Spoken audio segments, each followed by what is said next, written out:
Across the UK, online and on DAB. Get an earful of unusual nocturnal emissions with radio's Lord of Misrule, Iain Lee. No relation, thank God.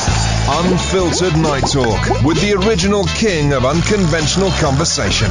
The Late Night Alternative with Iain Lee on Talk Radio.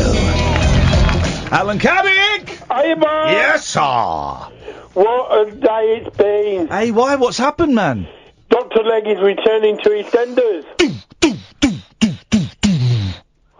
And he's 92. I thought he was dead. Physician, heal thyself! Yeah, he was the original East End doctor. A biddly bong. I would hardly call Dr. Leg returning back to EastEnders.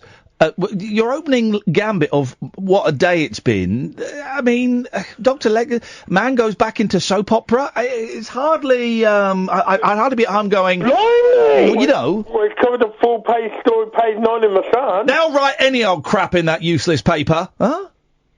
And they own the station. Sorry? They own the station. One more time. They own the station. Oh gosh, in that case, excellent story. We'll be following up later on with our showbiz correspondent, Josh One. Yeah, and also, it feels like the Pied Piper of Hammond is coming to Birmingham. Now don't tell us what that means, because I want to see if I can take that sentence apart. And it feels like the Pied Piper of Hamelin is coming to Birmingham. Okay, well let's just work this out. So. The Pied Piper of Hamelin, of course. Hamelin, Germany? Yes.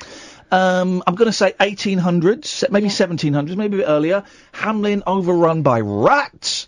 So they call in this mystical figure, the Pied Piper, who says he can rid the town of rats by playing a tune, and they all follow him. Yeah, like Kenny G. Yeah. He was very much the Kenny G of his time. And like Kenny G, he led all of the rats, except with Kenny G, it's rat tail haircuts. He led all of the rats out of Hamelin and expected to return a hero. He went back to see the mayor and asked for his fee. And the mayor said, we are not giving you any money. We're not giving you any money. You have done the job. Now bug off. Bug off. We don't give you that money for that. And because the Pied Piper was a wee man, a small man, so he thought it wouldn't be any physical damage. And the Pied Piper went, I don't like this. What can I do? I know. I will play a slightly different tune, but I will lead all the children out. So he plays a different tune, leads all the children out. And if I've got this right, he leads them into like a hole, like a cave, hole in the cave. And then as the last child passes through... Not the last child, though, was it? Thank you! The penultimate child passes through. The cave closes. The last child, of course, was hobbling. Because he was on crutches. It was on the Pied Piper wanted to abuse all of the children of Hamelin, but he certainly didn't want any disabled children. I think that's the moral of that story. So how can this relate to Alan Caddick in Birmingham? Of all the children, bar one, being kidnapped? It's not to do with the children, it's about the rats. It's about the rats, excuse me. Go on, Alan. I can't decipher your strange and whimsical language. What are you talking about, you fruitcake? Due to the hot weather, there are going to be extra bin runs in the country because the country's going to be overrun with rats.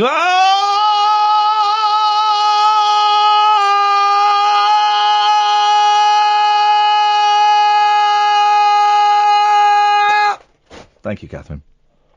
That's outrageous.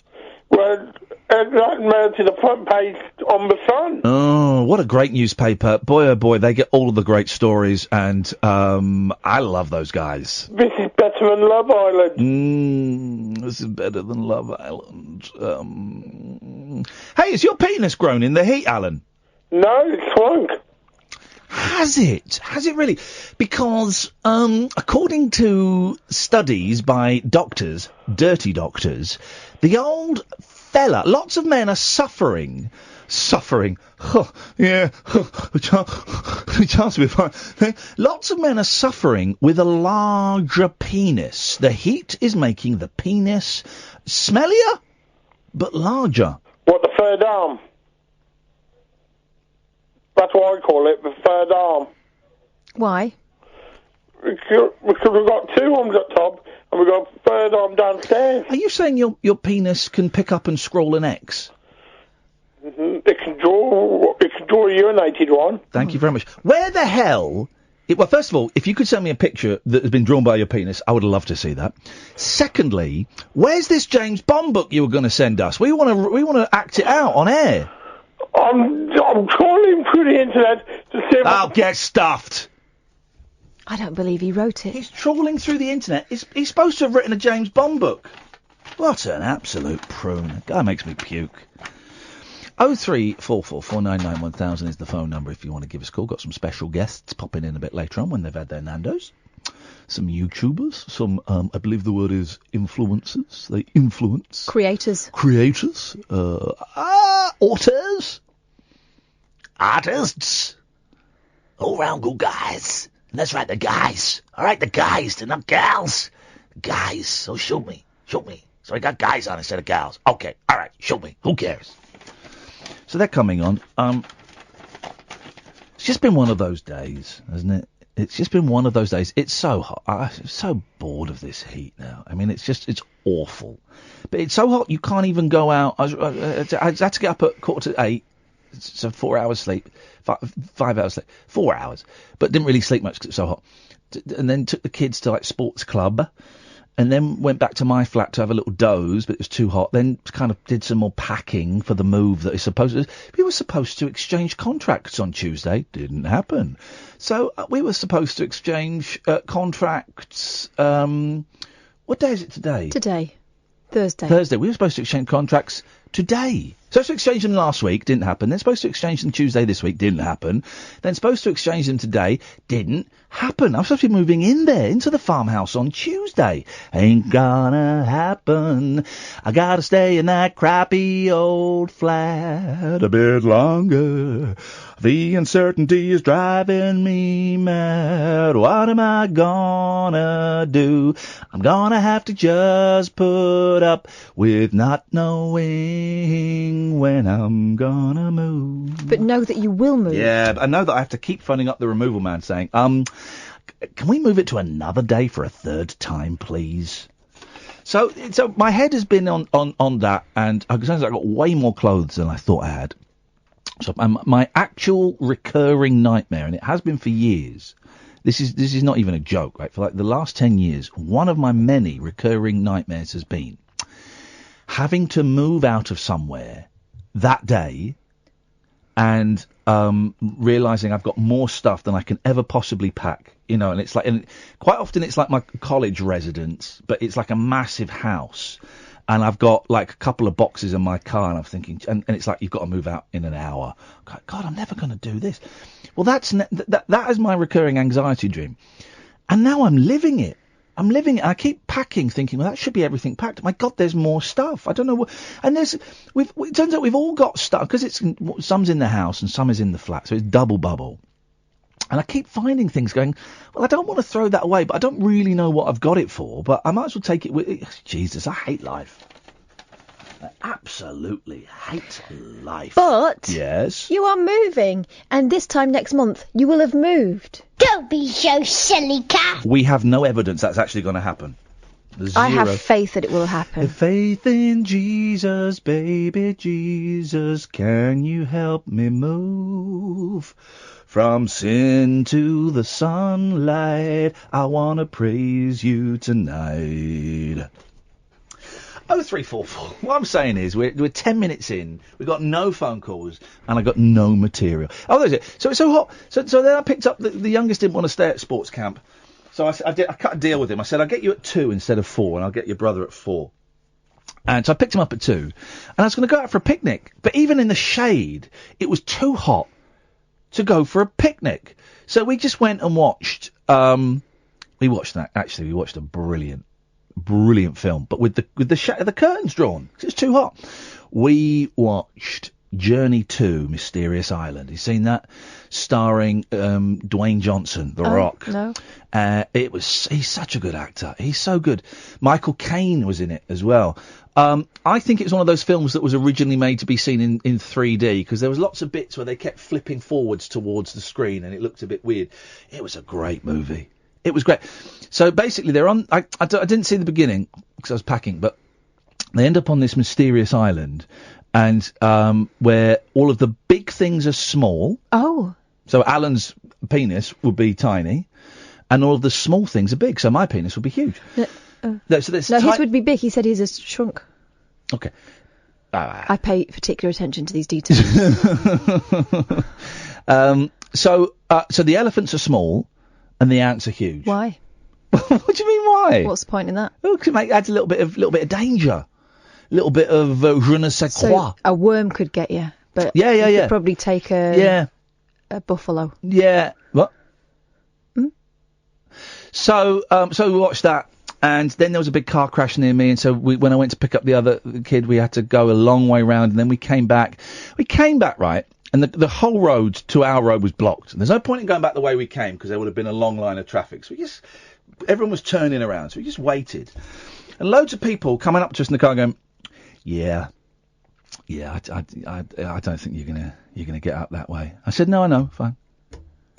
Right, it's just you're probably not going to get through there. So if I were you, I'd find another way. I said, "Dude, I live just over there, right? There's no. Where am I going to go? My house is there, and up that straight. There's no point in me. Well, you might as well. Can you go and strangers in the street? Can you go and stay at a friend's? What? Not go home ever? No. So we sat there for a bit just to prove a point. And then we parked in a side street and left the car there, and I walked the boys back. Of course, one of the kids had come out without shoes on, so it was an absolute nightmare of a day. Just play the ads. The Late Night Alternative with Iain Lee on Talk Radio. We'll get you talking. 03444 991,000. Yes, John? Hello, Iain. How are you? Good, thank you, mate. Good. I just want to talk about the thing that's been kind of going around social media recently, the ambulance that got the ticket. Yeah. I mean, I don't know if your listeners want to kind of put some input into this, but I think the ambulance, were in the right there. Why don't you, for the people that don't know the story, why don't you recap the story for them, Jonathan? I'll give you the story as I know it and what I've seen on the video. Yes, sir. Basically, the ambulance was parked on double yellow lines outside a Tesco's in the Midlands. What happened was a private company traffic warden decided to give them a ticket while they were going to get a bottle of water and a sandwich. And they'd been on call for 8 hours, and they were still on call at the time, so they could have basically had to jump into the ambulance and go to somebody who were under cardiac arrest or something like that. Yes. So they had to basically jump in and go, and he decided, I think it was the first day on job or whatever, I think it was some statement put out by... Can I just say, John, you're doing a great job, but this shows why people like me are paid so much money, okay? Just carry on. Carry on. Can you send me a check? Yes. Not in the slightest. You've not earned it. Yeah, anyway, go on. So an ambulance got a parking ticket. Yeah, basically. Yeah. Outside of Tesco. Well, that's not quite it, is it? That's not quite it, because what happened was the person who was filming... Here we go. What? Here we go, what? Go on, sorry. Bit rude, mate. No, hang on. Well, hang on. Listen, I don't want to get involved in... maybe you two have got previous, but... I love you. What? Hang on. Here we go. Go on, Kat. Are we going or not? I'm sorry to interrupt you. Go on. Well... Here we go. It wasn't just that story, because I think the ambulance driver could have just taken the ticket and probably got away with it by just saying, we're an ambulance, you can jog on. What I saw in that video was the person taking the video having a go and not being involved in it. Yeah, but he was nothing to do with it, really. Yeah, no. So it was nothing to do with it, but he waded in and he was shaming the person who was doing his job. Yeah. Here's the thing, right? The tickets. Hang on. The only issue I'm talking about is the ambulance getting the ticket, really. Okay. Kath, do you want to have another go? Go on, mate. Who are you mating now, me or her? I don't know. You talk to me. Right. Okay. Here's the thing, right? The ticket has been rescinded. Okay, the company has apologised. The ticket has been rescinded. Right. And I bet that's pretty standard, you know. Yeah. But I think they deserved a ticket. They parked on a double yellow line, mate. Yeah, but they were on call at the time. Right, okay. Well, I've seen ambulances on call. I've seen ambulance. Will you shut up? Shut up. John, shut up. Shut up. Right. In a minute, Catherine, can we get your phone? Because I want to phone in and talk to you, because I want to hear, right, whether I can hear the host of this show talking or the callers are rude. That's what I want to find out. So if we got your phone, we'll do that. Go and get your phone. There we go, you see. Yeah, I've seen ambulances on call, and they don't all stop on. They don't all stop on double yellow lines. Yeah, you try putting an ambulance in a bay though. Well, I've seen it. They'll probably still give it a ticket. Well, no, they wouldn't. Not if they park. Not if they park. It would. Well, no. Now you're hypothesising. God, you're thick. Now you're hypothesising. Yeah, no, but his attitude. Look at his attitude, right? If they try to put in a I don't care about his attitude. We're arguing about the point of rule. You cannot stop. Hey, listen, if they were tending an emergency, and it's in the private car park anyway, so right. God, you're rude. If they were, shut up. If they will, you button it. I will slap you. If they, you won't be laughing. If they were attending an emergency, then yes. Shut your face! I'm talking, you flipping idiot! Will you shut up? Shut up! Just shut up! Shut up! Hang on, is Catherine there? Put Catherine on the phone. Hang on a second, right? Because I want to find out. We've noticed over the last few months that when we're talking to callers, quite often the callers will just carry on talking. So me and Catherine have been we've thought the best. Shut your face! Okay. We have thought, giving you guys the benefit of the doubt, and thought, well, maybe the callers can't hear us. Okay, maybe the callers just can't hear us. So we're going to put that to the test now, because Catherine is on the line. Good evening, Catherine. Hi, Ian. Okay, so I'm going to talk. Can you hear what I'm saying now, Catherine? Yes, I can. And is it a bit faint, or can you hear me clearly? Loud and clear. Okay. I'm going to carry on talking. I'd like you to start talking now, Catherine, please, while I'm talking. So to see if you can still... Shut up, John! Shut your face! I'm shutting up. You're not, though. You don't tell someone you're shutting up. You just shut up. Catherine, you start talking while I'm talking. Can you still hear me talking? Because I can hear you talking, Catherine, and you can hear me. Yeah, I can. So what's the conclusion you draw from that, Catherine? They're just rude. The callers are just rude. You're right. Thank you so much, Catherine. It's been a pleasure to talk to someone with manners. So you're just a rude man, John. I'm not. I'm just trying to make my point. Whilst talking over me. You're talking over me. It's my flipping show, and I've got to talk over you because otherwise I couldn't get a word in edgeways. Oh dear. Okay. They deserved the ticket. They weren't an emergency. He's doing it again. Here we go. Get some more calls on board. Let's see what they think anyway.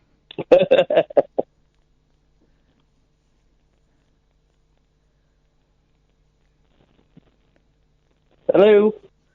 Yeah. Oh, you're still there. Hang on a minute. All right, hang on. Let's take a call. Let's go to Dr. Richard Schlong. Hello, Dr. Richard. Good evening. How are you? I'm very well, thank you very much. Nice to talk to you. Nice to speak to you. I'm phoning about the topic of conversation you were speaking about earlier, the summer penis. Okay, before we get to the summer penis, Dr. Schlong, what do you think about the ambulance that was given a parking ticket because they parked on a double yellow line so they could go and buy a Ginsters in Tesco's? Well, obviously, these people work in the same profession as me, and I think that they should not have been given a ticket. But they were no. They weren't. They weren't out on an emergency. They were doing their. Oh, if a 999 comes in, they've got to jump straight into the ambulance. Okay, well then you park. Jesus, this guy is thick and rude. There's a dispensation there. No, there's not. Not to break the law. So they can park in a disabled bay, yeah? Well, that's not the ticket that we were talking about. You started bringing up alternate tickets with they get a ticket if they parked in a normal bay. I was not talking about that one. Yeah, that was what you wanted to talk about. But so they should have dispensation to park anywhere. How about in front of your driveway? Yeah, that's fine. Well, they would get a right rollicking if they parked and blocked my driveway just so they could go and get a Twix. I just ask them to move and then they can park there again. You're an idiot, John. They deserve the ticket and they should get 2 tickets. No, I'm not. Yeah, you're an idiot. You're an idiot. All right. Thanks for calling, man, though. I appreciate it. Take care. Bye. Dr. Richard, yes. Yes, good evening. I think we talk about another kind of ticket now, if that is possible. Yes, please. Thank you very much indeed. Lovely accent. What a great accent. Beautiful, isn't what it? a Melodic. great accent. This is a very good accent you are doing. Yeah. Whereabouts are you from, Doctor? I am from the unspecified Eastern European country. Oh, yes, very good. Yes. Very good. Go on. Anyway, sorry, go on. As a professional in this department of the summer penis, yes. I felt that I should phone you to give you an update on why this is happening. Yes, although we had, I don't know if you heard Alan Caddick calling, and he's one of our regular callers. He said his third arm, as he calls it, his penis is shrinking in the heat. So, confusing evidence. What's happening? This is obviously not going to happen to every gentleman across the land. This will only happen to a certain percentage of men, and their appendages. Some will swell and become bloated, and some may not be affected, and some others, a smaller percentage, may shrink. Right. So, obviously this is not going to affect everybody. What's happening? Have you seen this in your department downstairs? To be honest, I don't even want to go there when the weather's like this. It's such a mess. Right. How do you mean? It's sweaty. It kind of takes on a life of its own. So you need to wear less tight-fitting trousers and undergarments. Anyway, listen, in private, because I'm no, Catherine, it's important. I'm going to show you in a second. No, I don't. I think it is important. I've started. Have you shaved your balls recently? I have. I've started shaving my balls. No. Have you checked them? Not shaving them. Oh no. Well, I check them on a regular basis. Good, yes. and everybody should do that. Everybody. I tell you what would be nice. What we should all check his balls. No. This is everybody should have a little feel every now and again to make sure that they're their usual size, and these male health things that we must do. Okay. Right. But the thing is that the summer penis is not a bad thing. It will go back to its original size at some point in the future. So that could be disappointing for any lady or male lovers that like the engorged member during the heat, that when it goes back, when winter comes, it goes back to being a little acorn. Yeah, but this is the thing, you make fun while it lasts, So from small acorns, mighty oak trees grow. Yes, so this is to do with blood vessels that are widening in the penis, and it swells up with the heat, and some people drinking a lot more water, obviously very good. Not slurping it through the penis like an elephant with a trunk, are they? No, you just do the mouth like everybody else. Okay. Anyways, look, it is. You shouldn't worry if it is a bit bigger, because that is what happens, Okay. So. And can I ask, because is your name really Dr. Richard Schlong? Yes, some people call me Dick. Okay. Is that your real name? Yes, it is. Yes. And did you? Because I don't know if you know, but in this country, Schlong is like a street slang for penis. Is it? Yes. Oh well, look, people call me Dr. Dick Schlong. Yep. And nobody has titted. There's no one as what? Nobody has titted. Titted. Okay, well that's fine. Well, thank you, Doctor. It's great to have you on board. Very, very nice to speak to you. Thank you. Thank you very much indeed. That's Dr. Richard Schlong there on the penis. Is the aircon on? Flipping it, man. I am sweaty, man. Well, after that conversation, I'm going to get it cooler quick. Yeah, Cass loves it. Here we go. 0344 499 1000. Yeah. 0344 449 1000. I said 0344 449 1000. Yeah, 344 1000. That last number was actually incorrect. I don't think any of them were right. When I've moved house, I'm going to bring an array of guitars in with me. and I'm going to write songs on the air for the callers. We'll do that next week. If I move, there we go. My promise to you: if we move next week, next Wednesday, I'm bringing a guitar into the studio, acoustic to start with. Then we'll bring the Alecki in. Then we'll bring a bass. Then I'll bring the guitar, and I'll write songs for the callers. How about that? And we'll do an album. Well, that's it. Oh, God, no. Yes, the creativity is back. Burn, baby, burn. It's going fertile. Next Wednesday, we're going to record a double album's worth of material, improvised on the spot by me and Kath, for every caller that calls in. Beautiful. This is Sing Radio. The Late Night Alternative with Iain Lee. Unfiltered Night Talk with the original king of unconventional conversation on Talk Radio. We have ways of making you talk. 0344 499. Sorry? What was that noise? It was just a noise. Just trying to. Here's the thing. I'm was it Duende? Like a. Yeah, maybe like a teenager experimenting with his body, finding all the pleasures and pains that can be accessed via this huge piece of flesh that encapsulates and encases our soul. I'm rediscovering my body, the noises it makes, the pleasures, the pain, the embarrassment, the shame. I'm rediscovering all those things, and sometimes I like to rediscover my body on air, and that's what I'm doing tonight, Catherine. So could you not? Paul McCartney was playing at the Cavern tonight. Is it tonight? Yeah. Someone on Twitter that follows me and I follow him had a nice picture of them. When's the at the Cavern. Who was it? Dugdale. Paul Dugdale, I think his name is. Oh, I never heard of him. What'd you follow him for? He was follow me. You having an affair with him? No, he's a director. I mean, he's worked like with the Stones and all sorts. He does. I've been to the Cavern. It's not the real Cavern. It's on the other side of the street. The old Cavern was knocked down, and McCartney's played there before. He played there, I think, in 2003. And I went there a couple of years ago to see Mick Dolenz and the Monkeys. But yeah, would love to have seen that, guys. Haven't got tickets for the O2 shows. Man, I'd love it. I don't know. It would be great. It just feels like McCartney is taunting us. He's circling us. Yeah. You know, he just pops up every now and again, just close enough that we could possibly have made it, but no one ever tells us. No one invites us. Let's go to David Babcock. Good evening, David. Has your surname grown in the heat?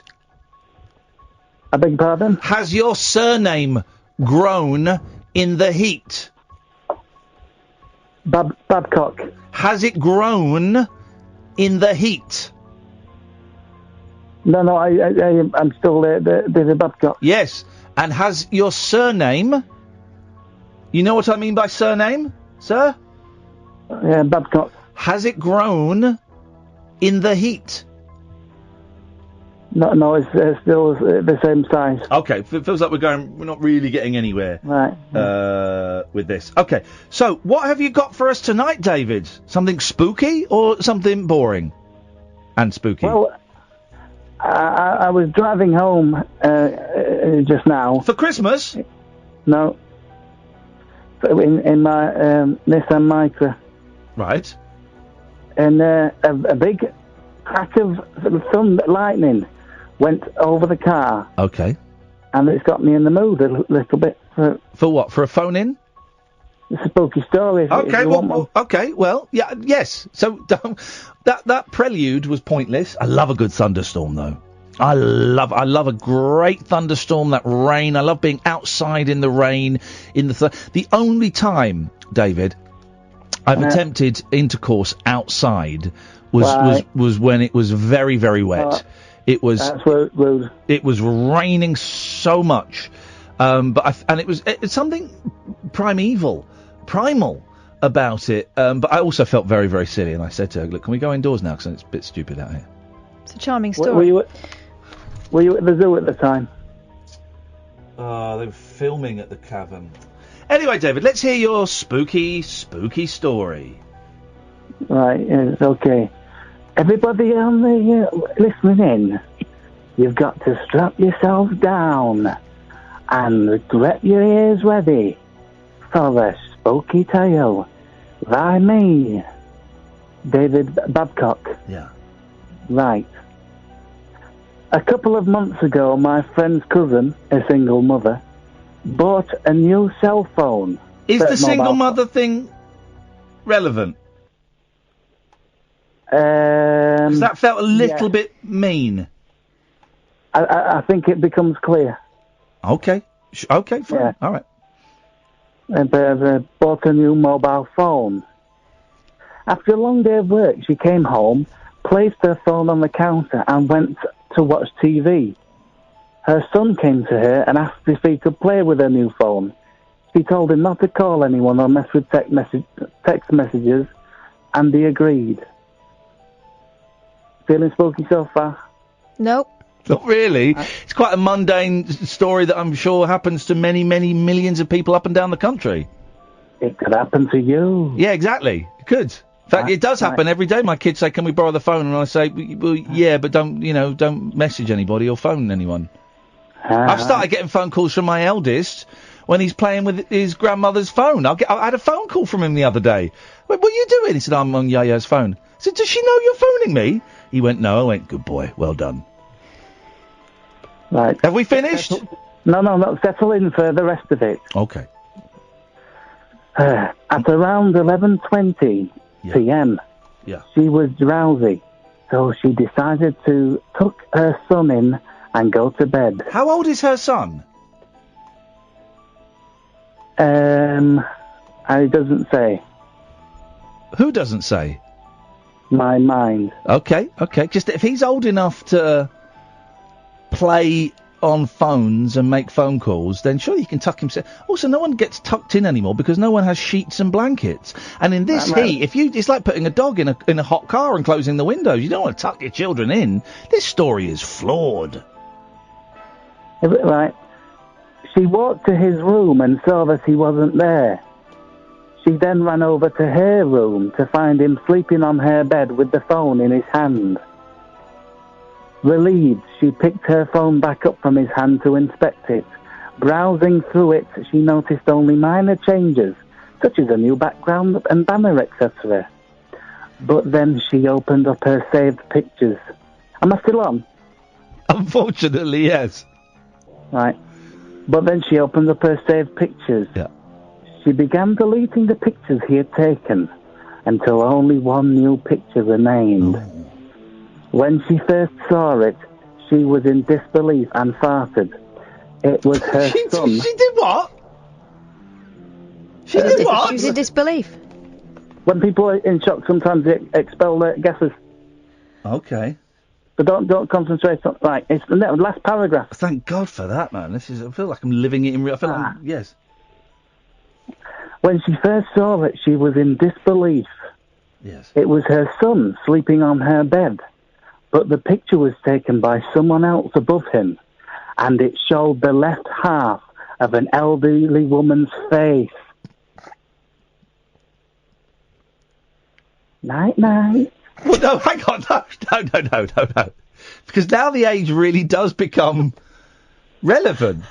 I mean, let the baby bugs die. No. You can't just go, because this could be... he's either... Right, so the son's about 17, we have to assume. For legal reasons, right? So he was having it off with an old woman. No, well, it's not sex. He was having an affair with his mum's friend. No, not as where you were going, no. You are sleeping.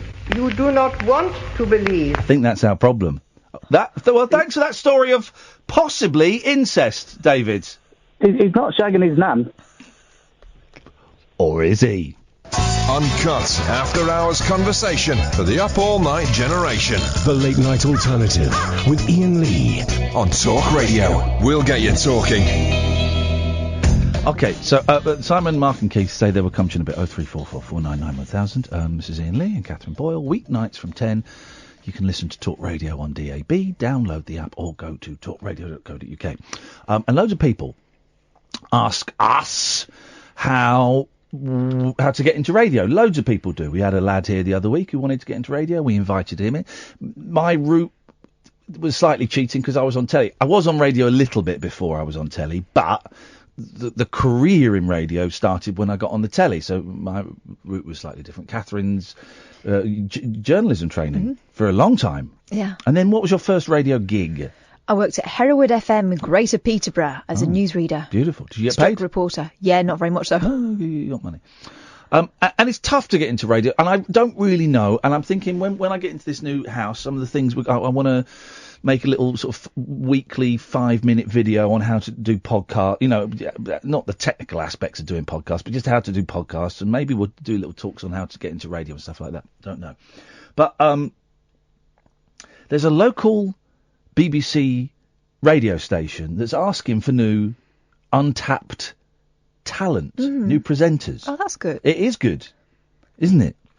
But they get a presenter job straight away. Well, let's have a little look at the online video that they've put up on Twitter, and then we'll delve a little deeper. So this is let's have a little listen.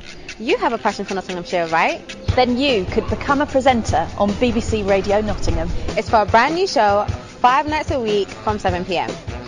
You could be from here, or here, or here, or here. Come here to the Royal Concert Hall for the open auditions on Saturday the 28th of July.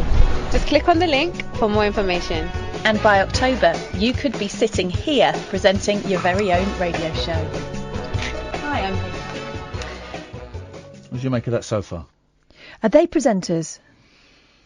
Could be. I clicked on the link. Should we have a little look at the link? Because this is great. Although so they're having auditions for okay, right? It's not generally how it works. No, because they've got a really good. There's a journalism trainee scheme that you can also be. What did they have at that time when just before we left? They were doing a thing, weren't they, where someone got mentored for 6 months a year. This is we click on the BBC website. This is an extraordinary opportunity for you to get your own show on this BBC local radio station. It's a brand new show, 5 nights a week, Monday to Friday, from 7 p.m. on air from the autumn.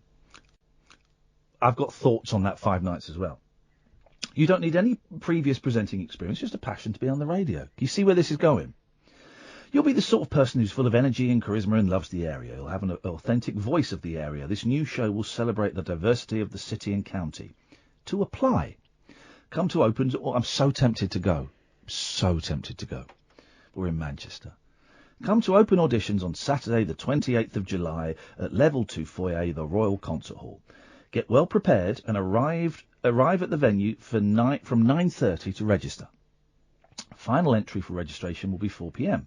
Last audition will be 5 p.m. There's no guarantee you'll be seen, depending on the number of people who want to audition. So already it's like, you might not get in. Okay. You need to give your contact details, auditions, round 1. You see where this is going yet? So they're doing it like the X Factor. You will appear in front of a panel of judges with talent show style buzzers. Oh no, come on. The audition will take place in the foyer, not the big stage. This is to find talent to present a radio show. You have up to 60 seconds to tell your story. Your story could be about you or something local that you care about. In fact, anything so long as it's your own story. Each judge will give a verbal yes or no. 3 or more yeses means you're through to round 2. Round 2. A shortlist will be drawn up by the management team. The team will look at video and audio recorded in round 1 of the people who got 3 or more yeses. Right, so round 2 is the management look at the video of the people in round 1. What happens next? If successful, you'll be contacted the following week, be asked to complete an application form and will be invited for an interview. This will include a voice test. Working for the BBC. If you're successful in being selected for this opportunity, you'll be employed by the BBC on a 12-month fixed-term contract. On average, you'll be working 35 hours a week, typically Monday to Friday, 2 o'clock in the afternoon till 10 p.m. You'll be given training and be supported by BBC producers. You could be hosting your own show on BBC Radio by October. Terms and conditions. You'll be responsible for meeting your own travel expenses to the auditions. There's no parking at the venue. No food or refreshments will be provided at the auditions. You might have to queue outside, so check the weather. Successful auditionees will be contacted and name publicised on BBC Radio, possibly TV, and online. Unsuccessful auditionees will not be recorded. You may be filmed and audio recorded by the BBC, and your audition may be used by the BBC for broadcast and or appear on BBC Online website. So thanks for turning up. We've got loads of free content. Do you know what I'm thinking? Yeah. High fives all round, because we're going to take this to that local radio award thing where we can show off the fact that we're doing something creative. I think this is disgusting. I think this is absolutely disgusting. There's more. You need to be 18 years or over, but this is your one and only chance to audition. No other dates are available. Last audition will be 5. There's no guarantee you'll be seen. There is no payment or expenses for the audition or second round interview. We may use the BBC reserves the right to refuse entry. But is that job paid at the end? Who knows? What's this? Hang on a second. Right now we're on BBC Radio Nottingham. We've got Jay Littles on the radio right now with Inspiration Is You. Yo, I see you, cousin. I was there when teachers said you won't amount to nothing. No amount of bad energy could account for nothing. You overcame every obstacle and mountain coming. Studied hard to graduate with a first. I'm glad you stay getting everything you deserve. Who needs famous? You're true inspiration. Only you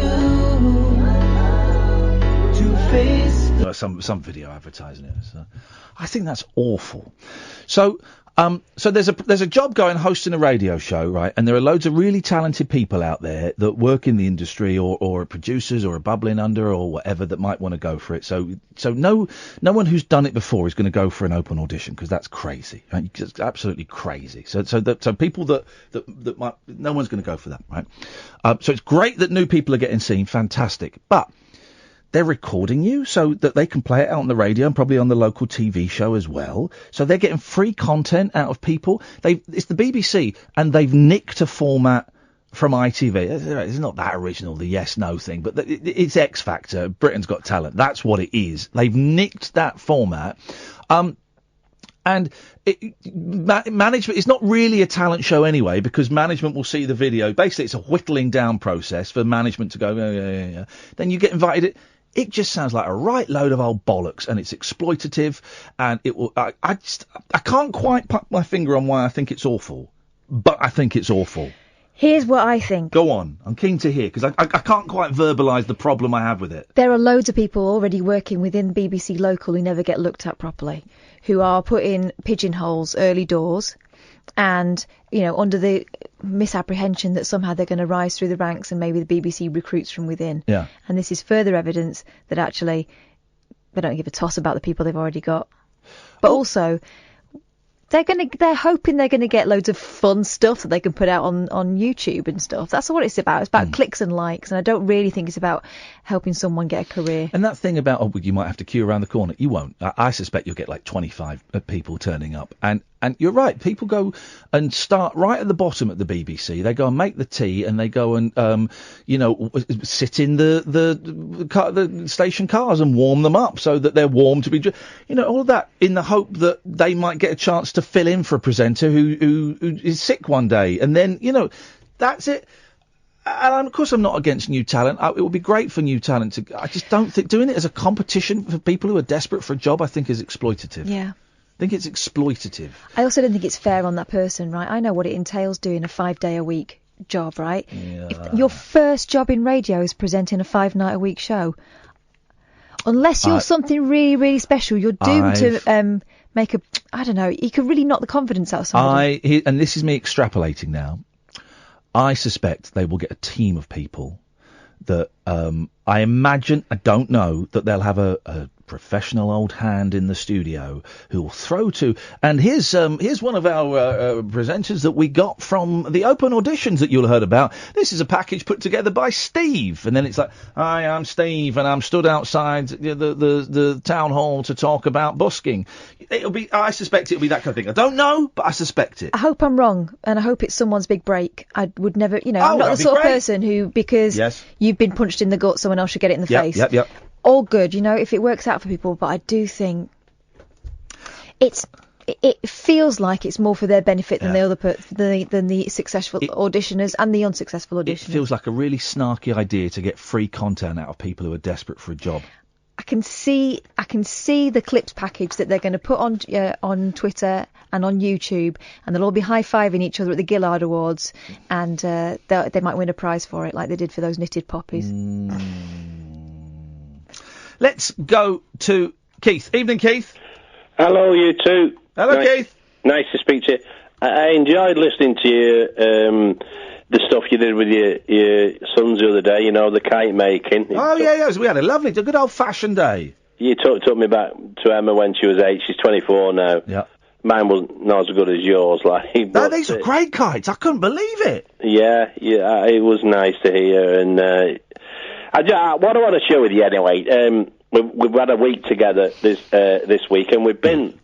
Catherine might know this area, and I took Emma there when she was 8. It's called Castleton, which is just on the other side. It's actually in the Peak District, but it's just on the other side of Stockport, and you're about 10 miles from Buxton. Are you aware of it, Catherine? Is Catherine not on?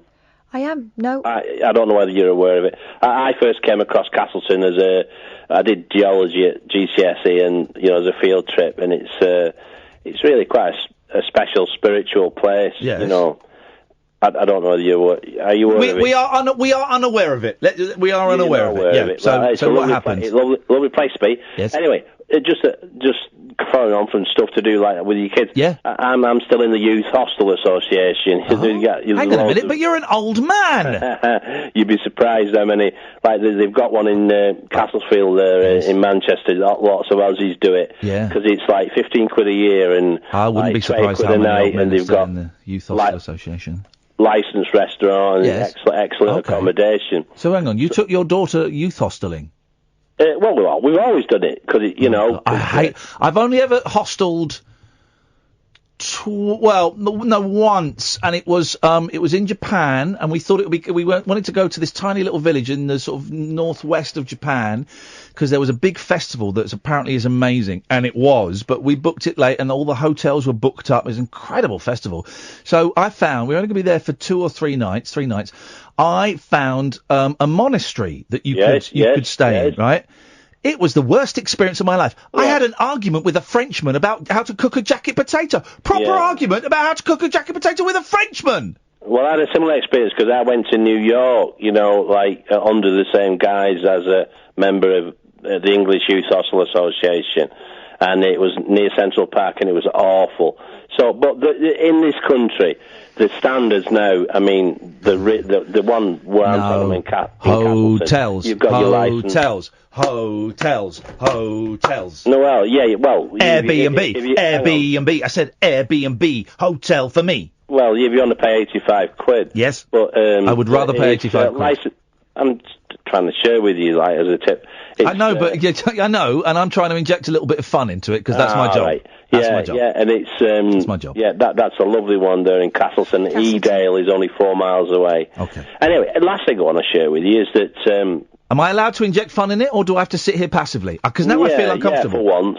Okay. Right, I'll sit here passively. Yeah, because we were going to go. We've stayed 2 nights, and we spotted a place about 20 miles near Bakewell. Do you know it, Kath? Yeah, I do, actually. Okay. Oh, do you? But you probably know better than me. And, I'm into sort of like Stonehenge and stuff like that. And you check out a place, we were going to go today, but, hot and tired. It's called Arbor Low. A-R-B-O-W. Don't spell it! Why are you spelling it? Don't spell it! Because you can look it up. I'm not going to. Arbor Low. Yes. And then they call it the British Stonehenge. Okay. Well, Stonehenge is British, isn't it? Yeah, Britain has a Stonehenge. Yeah, well, north of our end, and it's... why would they call it the British Stonehenge? Because it's monolithic. It's like 2,500 BC, 2,500 years BC, and looks quite spectacular, when you see it. Okay. We're going to go this afternoon, but it was too late and too hot, but we'll do it again. Excellent. And just tips for Yep. And as I say, any parents who are looking for yes. For good accommodation and fellowship, especially as a single parent. Fellowship. Well, I don't mean that in a. No, I know. I know that I get the word fellowship, but where there's, and it's excellent accommodation. And I know that sounds a bit benign and boring. Go to a hotel. I just wanted to share it with you. Well, Keith, I'm glad you shared it with us. Thank you very much. It feels like we've seen a wonderful picture of your life, and I'm sure lots of people will be envious. Thank you very much indeed. 0344 499 1000. Simon and Mark, stay there. We'll be coming to you shortly. An hour. Do you know what? If I were asked to what just happened, what we've done in the last hour, I wouldn't be able to tell you. Honestly, I can't remember any of the stuff that we've talked about. Apparently the online is down, so go to YouTube, listen on DAB, but if you don't really care, there's a pony station. 0344 499 1000. My name is Iain Lee. Her name is Catherine Boyle. We are on Talk Radio weeknights between 10 p.m. and 1 a.m. This is the Late Night Alternative. Across the UK, online and on DAB. The wild man of late night radio, Iain Lee. Differently interesting nocturnal emissions from a legend of late night radio. On air and off the leash. The Late Night Alternative with Iain Lee. On Talk Radio. We'll get you talking. Here we go. 0344 499 1000. You can hear some noise in the background. And this is something that me and Catherine and the team here at Virgin and Talk and everybody's been working on for quite a while. And a lot of people on Periscope are saying, what is the T-shirt you were wearing? Well, this is the new thing. This is Brooklyn Tidel. Tidal with an E. You've heard it here first, guys. This is a whole 360 circular online platform that we are launching. It's going to be a YouTube phenomenon, but it's going to be even bigger than that. It's going to be content, it's going to be pranks, it's going to be skits and sketches and songs and celebrities and unknowns and all kinds of great stuff, because TV is dead. TV don't work no more. So we have decided that we are going to kind of build... Well, it's going to be an empire, Catherine. Well, that's the plan. That's the plan. And we're starting with 2 people. We are starting with 2 people that some of you will know. Well, some of you will know one of them. We've got Niko in. Niko, nice to see you again. Hello. Niko, you didn't come into the studio last time, did you? We had you on the phone. Yeah. Talking about, for those of you who remember or don't, Niko, you went to an EDL march. I did. And you are, I believe it would be fair to say, a person of colour. Yes, I think that is... That was I don't know, was that a brave thing or was that a stupid thing to do? That's what everyone's been saying to me. I feel like I analysed the situation enough. There was police and stuff there as well. So I felt like I could take the risk to make it work. There's some tense stuff. There was the bit with the guy saying that black people can't think properly or something. Oh yeah, that was at the Trump. The Trump. Yeah, well it was like an EDL march, but like all welcoming Trump. And yeah, he said black people can't they're mentally slaved. That was it. Yeah. Okay, okay. And that was a very uncomfortable thing. Yeah, it was. And we got Johnny with us as well. Hey, Johnny. How's everyone doing? Everyone's right. You've got to come close to these microphones. I know it looks fancy, this studio, but it's rubbish. Now, Johnny, you're... see, I'm still learning this language, okay? I really want to immerse myself in this world. A YouTuber, an influencer, what is it? I would say I'm a YouTuber, because... It's mainly YouTube I work around. I'd say an influencer is someone who does everything on social media. Yeah. So but yeah, YouTuber. Okay. I would say is the and what kind of stuff? Because a lot of the listeners will be familiar with Niko's work. What kind of stuff do you do for those that haven't seen you before? And we'll get all the plugs in a bit as well. I'd say I basically take life as it is. As someone my age and maybe people around my age, younger. You're a young man. What are you? 20? I'm 20. Yeah. 20 years old. Okay. So I kind of direct my base my videos around this type of age and relatable things that happen. Yeah. But instead of just talking about them, I make skits in it. So like, say if things that happen at school, I'll show examples of what happened in school, maybe over exaggerate and make it a bit more funny than what it would usually be. Okay. The thing I've noticed about both your videos is you can do amazing stuff now. With you can get a decent camera for a couple of £100. You can edit stuff. My favourite one of yours, Johnny, is the things that happen to teenage boys.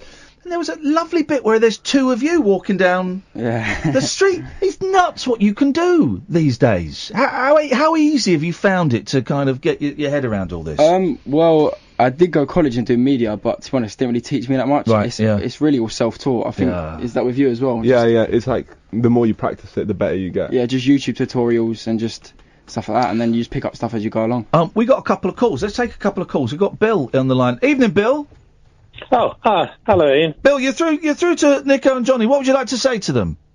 I was actually ringing up to talk to you about. You were asking about what you were telling your boy about the meaning of life and the universe and everything. What? And I just wondered what your conclusion you came to. And then these Nicole and was it Johnny or whatever such doing these videos as such, and it wrong-footed me. Okay, well, I don't remember was I talking, Catherine, about telling my boys about... you were talking about Van Daniken and, was God an astronaut, etc., etc. Oh, yeah, no, I wasn't telling my boys that, because I don't want to blow their minds. I've got a theory that we lived on Mars like 1 million years ago. Try not to cough. That we lived on Mars about 1 million years ago, and that because of whatever reason, a war or global warming or something, that we kind of moved here... but I wasn't telling the boys. But Bill, what's your question? We got Nico and Johnny here. They got young, active, creative minds. What would you like to ask them? Well, are they going to be doing anything like on the Discovery channels when they're doing now famous people and things like that? I mean, something interesting that's not sort of flim-flam. Yeah, Johnny, you going to be doing anything on the Discovery channel like they do with these famous people? Make it interesting, not flim-flam. Not that I know of at the moment, but we never know what the future holds. Okay, all right. Does that answer your question, Bill? Sweet. Not particularly. It doesn't make me want to sort of, go out and buy a computer, especially for that or whatever. But, I tend to watch, channels like the History channels and things like that because I prefer TV that, it's a bit like... TV's dead, Bill! TV's dead! It's dead! Well, all right, says you. So, how rude. Right, he's gone. Let's go to Simon. Simon, you're through to Johnny and Nico. What would you like to say to them? By the way, 0344 499 1000 if you've got any questions. What would you like to say to them, Simon? They're the future. Hi, guys. Hello. Hello. Hello. What I would like to say to you guys is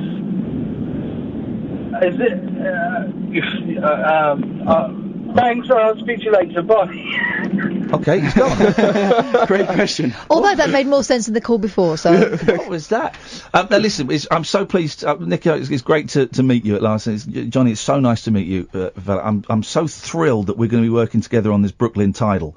Nico, what does Brooklyn Tidel mean for you? To some, this is the first time we kind of mention it. We're doing a soft launch. What does it mean to you, and why should people be excited by it? I think it's so great that we've been given an outlet to put our content on. And that's why I sort of jumped at the opportunity, because I feel like we can progress to the next level on Brooklyn Tidel. Okay, Johnny, and you, what does it mean to you? Is he a 20-year-old young guy? I remember being 25 years ago, quarter of a century ago, I was this guy's age. What does it mean to you, Brooklyn Tidel? Yeah, same as what Nico said. I'm grateful for this opportunity to be able to put my content on another platform and basically expand and show other people what YouTube is about. Speaking of expansion, we were talking about expansion earlier on with the doctor. Oh, best not. Best not go there. No. Okay. Apparently certain parts of your body expand in the summer. This is what we are hearing. Really? Oh, I think I saw that on Twitter. Yeah, that's nuts. It's certainly well, not... it's not nuts, no. No, it's not nuts. It's a little bit. All right. Well, listen. Give us your hashtags. What are your hashtags so that people can come out there and find you online? Nico Johnny? Defence League NDL. Say it again. Nico Defence League NDL. Okay. You want to find me? Niko Omilana, part of the Nico Defence League NDL movement. You make it sound so terrifying. Then he's not. Okay. And Johnny, what are your hashtags? I'd say hashtags is Keza Army. But to find me, you probably just type in Johnny Carey on YouTube. Beautiful. And I run the Keza Army. The Keza Army. Not to be confused with what that could be other seen as, but it's because my surname's Carey. Okay. I'm so looking forward to working with you two.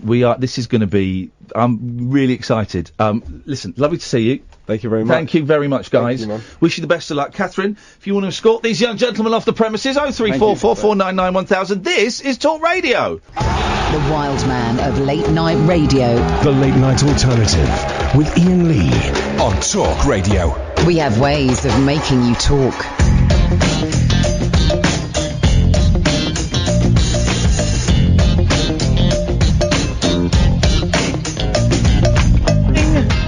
Exciting times. 0344 499 1000 is the telephone number if you want to give us a call. The switchboard is free. I tell you what we'll do between now and midnight. I'm feeling sexy.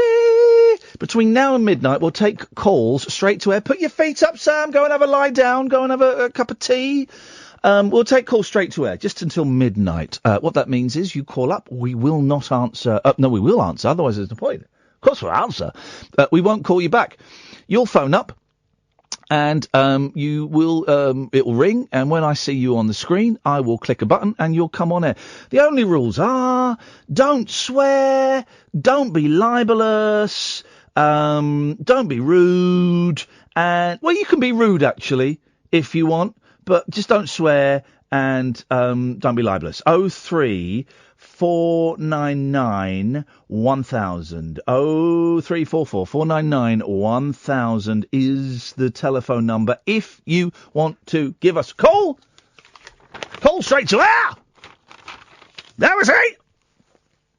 Oh, can I just, by the way, my boys love the Beano, right? Love the Beano. And it's such a joy when I go round to the house to see my eldest just sat there reading his Beano comic. And thank you to Beano, who sent me a goodie bag packed full of stuff, including some Beano top trumps. Oh, yes, mate. That's getting taken on the flight to New York. And they've brought back the little black plastic fan club wallets. They've brought them back with the badge of Nasher with the googly eyes. Oh, I'm so thrilled. So thank you, guys. Love the Beano. Line 1, you are on the wireless. You smell of poo and wee. I can't dispute that. I cannot, at this precise moment in my life, I cannot dispute that. I would throw into the mix the rather heady smell of sweat. And also a bit of Kath's perfume, because she had a little spritz earlier on. I smell awful, and I said, can I have a spritz of that? I don't get, line 2, I don't get why some scents are male and some are female. If something smells nice, it smells... I'm not averse to wearing perfume.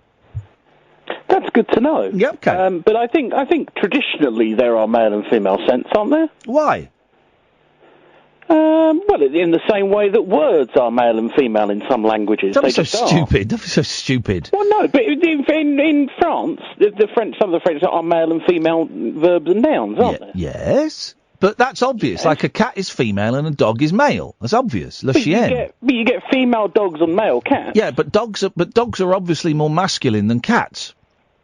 Yeah. You've seen tigers, have you? Yeah, and there's something very feminine about them. Yeah, but they're more masculine than, say, a poodle. Well, you say that. I did. Yeah, I know, but it doesn't actually make any sense. Well, I can't answer your question because I haven't been prepared, so I'm bringing something else to flummox you. Okay. How am I doing? You're doing absolutely terribly. Okay, fine. By the way, you owe me 10 pence. I bought the Daily Star today, no, and we're not in it. Your thing's still in it. Also, so can I get the? Can I just say it's Le Tigre? Aren't French animals sounding different as well? It's okay. Don't try and change the subject. Tiger is masculine, mate. Right. Okay. So your point is you get female tigers. Yeah, but tiger is masculine. And in fact, female tigers are more dominant than male tigers. They bring up the children and everything, and they run the pack. Okay, thanks very much for calling. Let's go to line 2. Good evening, line 2. Ian, hello. Hello, line 2. It's Mark, Netflix correspondent. Have we got a Netflix correspondent? Well, yeah, we talked about a few things on Netflix the other week about hang on. Andre the Giant was on Sky Atlantic. But and I gave you the position of Netflix correspondent. Yes. Okay. Right, so I've just watched Pete's Dragon, a 1977 remake with Mickey Rooney and Jim Dale with Robert Redford. You seen that with the kids? Right, so this isn't the Jim Dale version, this is the Robert Redford version. Yes. Any good? Brilliant. Oh. Absolutely brilliant. Oh, is it? So that leads me to say, is Robert Redford the greatest actor of our generation? All right, listen, let me give you 5 films, yeah? Yeah. Butch Cassidy, Sundance Kid, The Sting, The Natural, All the President's Men, Sneakers, 6. All right, one more, Brubaker. I don't think I've ever seen a Robert Redford film. You're joking. I don't. You must have seen Butch Cassidy and Sundance Kid. I don't think I have. No. Wow, The Sting? No, definitely not seen that. I know the song. It's time for the sting. They're playing pool and they're gonna sting you. They're gonna sting you when they play pool. They'll trick you and you'll be a fool. Here is the sting. Oh. Yeah, they're the words. They're the words. Yeah, they're the words. I've seen all. Have you ever seen a Robert Redford film? Yeah, I love Robert Redford. In fact, I lent you one and I never got it back. Which one? The Way We Were. The Way... I'm not going to watch that. Way We Were. Oh, it's lovely, that film. There's also a film on Netflix called All at Sea with Robert Redford where he gets lost in the boat by himself, which is absolutely brilliant. For an actor to play, like, just no one else in it for the whole film... Oh, that would be the easy... No, that people say that's tough acting. That would be the easiest acting.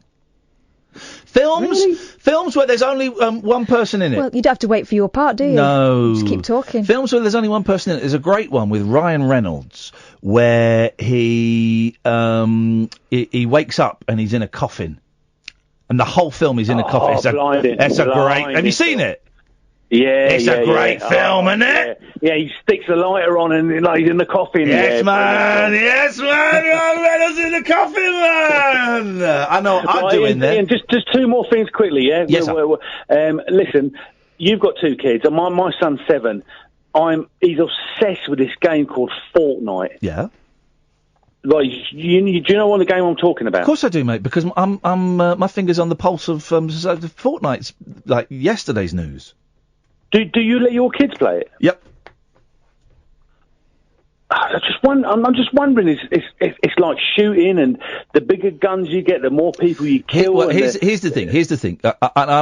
My boys are 8 and 6 and 8.5. Nearly. Yeah, my boy's 7. My boy's 7. So and I can understand why some parents would be worried about game where you run around with a gun. I get that, and I would never judge anyone who would be a bit iffy on that. I was a bit iffy on it, but I played it.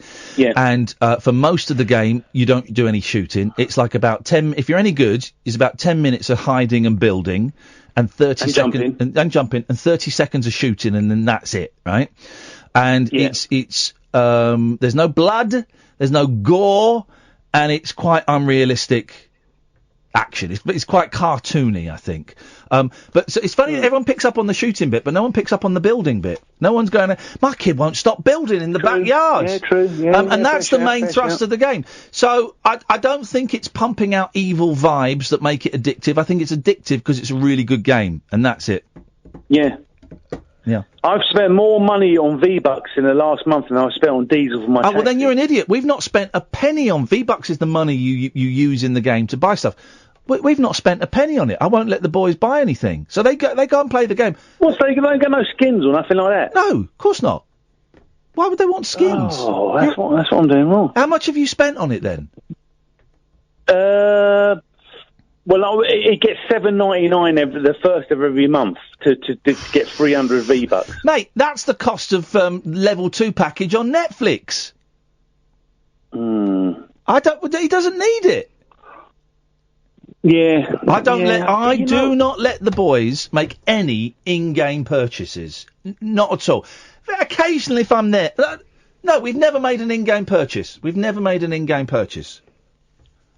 Yeah, no, he's never made it himself, but I said to him, and he's so obsessed with it. I said, and then now I'm thinking, am I doing right by doing this, by giving him $7.99 every month to get these 300 V-Bucks to get skin or to get one of the things you fly through the air with before you touch down on Tindley Town, whatever it's called? No, don't cancel it. Save the money.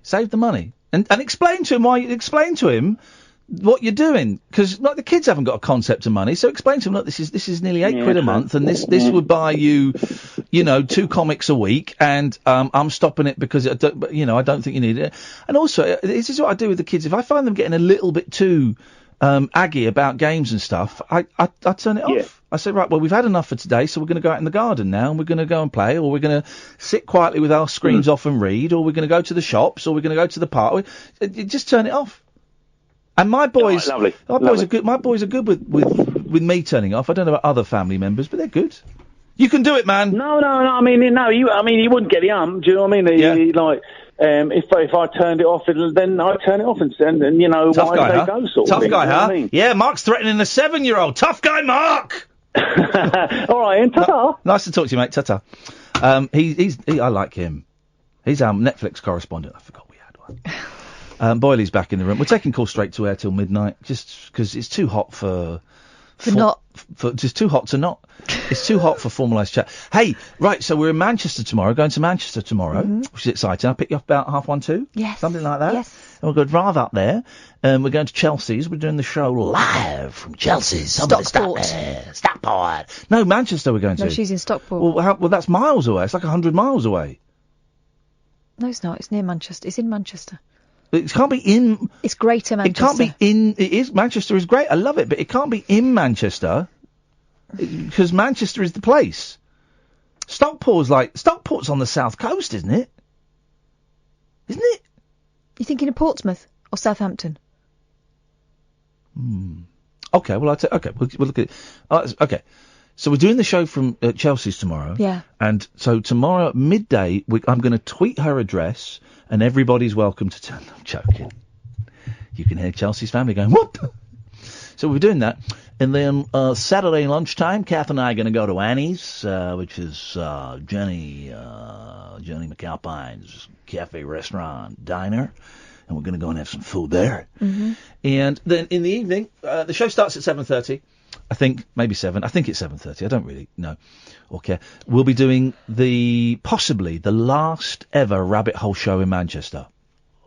Because it's been a really hard work to sell it. There's only 2 tickets left. There are 2 tickets left in a really small venue that we should have sold out like that. So, I don't know. But people are busy. It's the summer holidays. Screw those losers. All that stuff. Yeah, it's true. I know it's tough. We get it. But if you want the last 2 tickets, Ticket Source. No, if you go to iainlee.com/event, and also you'll see all of the other tour dates there. Manchester, Edinburgh in September, Glasgow. I think it's like the first Saturday and Sunday in September. It's Edinburgh and then Glasgow. Boy, oh boy, we're going to take a hit on that. I've just had to get £120 worth of posters printed up. We've sold 30 tickets in each venue that holds about 200. Plus we've got to get the flights and the hotel. And the train from Edinburgh to Glasgow. But no, don't. We're taking the show out of London, and that was always the aim. Yeah. All right, and sometimes it's going to work, and sometimes it ain't. Yeah, that's right. But it'll be nice. So if you want to come, 0344. No, what am I doing? What are you doing? Tired, man. I'm the same, you know. iainlee.com/event. iainlee.com/event, and it's got the dates and the ticket links and all of that. What I'm most looking forward to, having a really good lie-in. Because my mum's away, and I think it's very bad of her because no one's looking after the kids for an hour in the morning so I can have a kip. Selfish. I am just not functioning very well at the moment, and I'm only on week 1. They've got another week off. What do you mean they've got another week My off? mum and your dad. Parents? The kids have got another, what? 5. Oh, God. Really? Yeah. Yes, ma'am. Don't fall asleep in the car tomorrow. I want entertainment. You always fall asleep when I'm driving. I do no such thing. Do. I provide witty entertainment. Once the sweeties are gone, you're out like a light. I provide bon mots for the whole journey. You do not. I do. I'm a funny guy. I'm a funny guy to be in a car with. If I'm driving, I'm even funnier because I do funny driving. Do like Mr. T driving, where you just turn the steering wheel like that. Do all that shiz, man. Please don't. Yeah, we have great laugh. Got some great 1968 rare German psychedelia by the group Can to listen to tomorrow. We'll be listening to a Can box set I got. Good. Okie dokie. Call straight to air 0344 499 1000 just until midnight, and then we'll do something else. Then we'll do something else. Oh, I tell you what, me and Kath need a little bit of help as well. We are giving a talk in September, like a radio kind of conference. All the bigwigs are going to be. It's how we got this job. We went there and sold ourselves. And it's all the bigwigs are going to be there. All of the big names are going to be there. But actually, we don't really have a clue what to talk about. It's like 12 or 15 minutes, 12 minutes probably. Talk to our peers and those above us, the Joe Wileys, and those below us. I won't mention their names. But we don't know. I haven't got a clue what we can talk about. Last time we talked about how important it is to have a good presenter-producer relationship. Something I don't actually agree with anymore. No, but God. No, I mean, sweet Jesus Christ. No. And as it will be proven when you're off for 2 weeks, and I do even better shows. I do good shows. I do great shows. I'll do the greatest shows of all time. The 2 weeks that you're off. I mean, don't hold back now. Do one now. No, not that. No, I won't. I won't. 0344 499. Idiot. Yeah, 1000. That's rude. But I won't rise to that level. I won't respond to that because I'm not a simpering little girl child who is. Don't be sexist. Why do you have to bring girls into it? Because that's what you are. Because apparently you have a vagine. Although the test results came back inconclusive. So who knows? Maybe your dick's grown in the heat. So I won't sink to your level of just throwing out cheap insults because I'm better than that because I am Iain Lee. Unmissable late night radio with the original king of unconventional conversation. Make contact with Iain Lee. The Late Night Alternative with Iain Lee on Talk Radio. 0344 499 or 1000 is the telephone number if you want to give us a call. Let us go to the Daily Star text page and see if we made it. No! Hi, Ed. Any chance of a photo of Katie Derham? Wow, such a beauty. Tar, anon. I think we might have had it then, because they only do one 90s babe a month, don't they? Who's Katie Derham? She was a newsreader in the 90s. Or noughties. Only halfway through the show. Here we go. This first text from Yowza. Mm-hmm. The young people today seem to be all barking mad. What with all this student so-called snowflake nonsense about banning ABBA lyrics and painting over Rudyard Kipling poems at Manchester University. They need to grow up and wake up. It's a big bad world out there, and it will come along and punch them in the face if they're not prepared for real life. The ABBA lyrics story was nonsense, though, what was wasn't it? I didn't hear it. The Snowflakes have changed the lyrics in the new Mamma Mia film, and there should be your clue, guys. That film has got a huge publicity machine behind it. So any story about that, you know it's been put out there by the machine, right? So the story was, it was early this week, Snowflakes have changed the lyrics of of an ABBA song to make it politically correct. And the song is When I Kissed the Teacher, right? But they haven't changed the lyrics to make it politically correct. They've changed the gender because it's the original song is a woman singing to a man. Yes. I think. Well, they've made it the other way around, so it's a boy singing about an older woman. Right.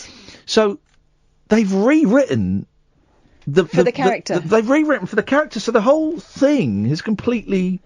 The lyrics have all changed, so it's not a snowflakey PC thing. They've done it to fit the story. That's what that is. Because it's a jukebox musical. So that's nonsense. In the 70s, we called today's snowflake... This is Lily the Pink. In the 70s, we called today's snowflakes pansies. Both terms an insult to the hardy, strong plant and the intricate beauty of a snowflake. I now choose to call these do-gooding wastes of space lumps. Little useless, mindless prats. Come on, texters. What would you call these intolerable people? Right, we have to reply to this. Get ready to send a text. Again, it's not me, by the way, is it? It's What was your name? Stebsy. Stebsy, Newcastle. So, okay. This is to 85525. Right, start at D star. One word. Yeah. So, okay, what are we going to call snowflakes? He's called them. So we say, I agree with Lily the Pink. Let's not call them snowflakes. Let's call them. And then we want like an acronym.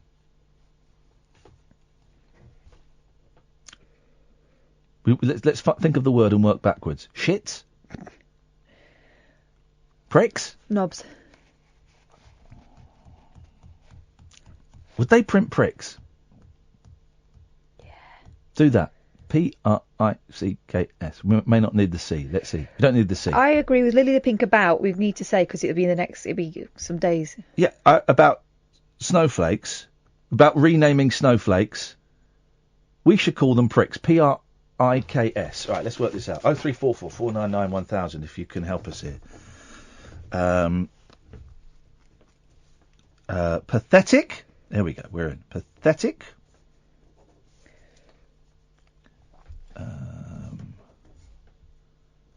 Pathetic.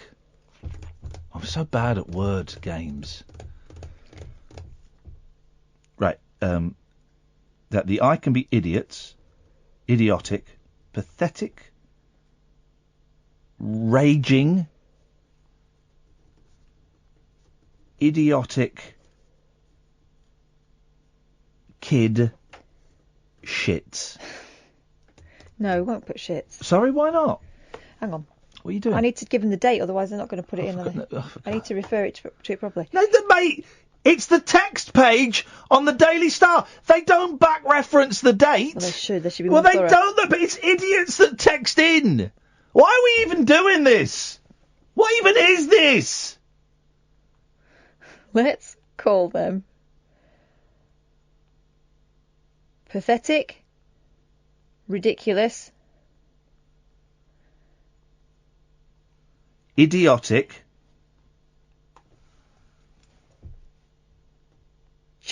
charmless. We don't need the C. Oh, okay. That's just making things more. That makes things more complicated. Well, it's easier than a K. Well, we have to have the K. Why? For pricks. If you put a C, we'll get the same noise. No, you won't. You'll get prices. No, you won't. Don't put an E on the end. No, you can't. That doesn't look Well, like... how are you going to spell it then? All right, but you do it then. You do it. What about cooks? What? Pathetic, ridiculous, idiotic cooks. Cuck suckers.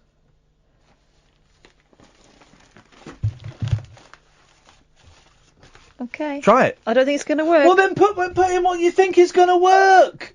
I don't care. Bored of this already. Cook. Slingers? Stupids. Cuck stupids. Yeah. I love it when Kath makes herself laugh because she's a real tough crowd, I find. Ha! I'm going to put... Should we order a pizza? No. I'm really hungry. I know, but we've both been saying we're getting chubby. Well, I'm not... No. And it's not the heat that's doing it to me. I know, but I'm not going to even... I'm 16 stone and here's the thing. When I came off the metazapine, which was the antidepressant that I thought was making me fat, and I was 16 stone, and I came off and I dropped right down to just below 15 stone, and then I've piled it all back on to 16 stone again. I weighed myself. So I think that is now the shape I'm in. I hate it. I hate my body. I think I'm disgusting. I look at myself in the mirror and I'm disgusted by it. This fat belly and these big tits. I hate it. Honestly, it's horrible. But I can't do nothing until I move. Once I move, I'm going to have my bike with me. I'm going to go bicycling, biking. I'm going to go running, and I'm going to make more. I'm going to cook. You have fresh things in your fridge. Yeah, baby. So, are you hungry? I am hungry, but no, we shouldn't have a pizza. We shouldn't. I'll tell you what. Let Sam be the deciding dividing vote. Sam, open up your. Sam, are you hungry? Open up your microphone. I say yes to pizza. Okay. He's a bad, bad boy. He did a bad, bad thing. He did a bad, bad thing. I'll order a pizza. You do the show. Well, no, because you're going to order something horrible. Well, no, I'm not going to. What do you mean? There's no such thing. No, I'm not going to order something horrible. Deliver to me. Why do they even have an I'll collect button? SE1. Do you want a story about a bush? Yes, I do. Gardener slams drunks who pull apart the legs of his privet lady and pretend to have sex with elaborate bush. That's an actual headline. Wowzers. Okay, so everyone brace yourselves. This is going to be nasty. This is in the Daily Mirror online, and it must be true. Hang on, they put an advert on, so I can't. Right, come on. We need to hear this story.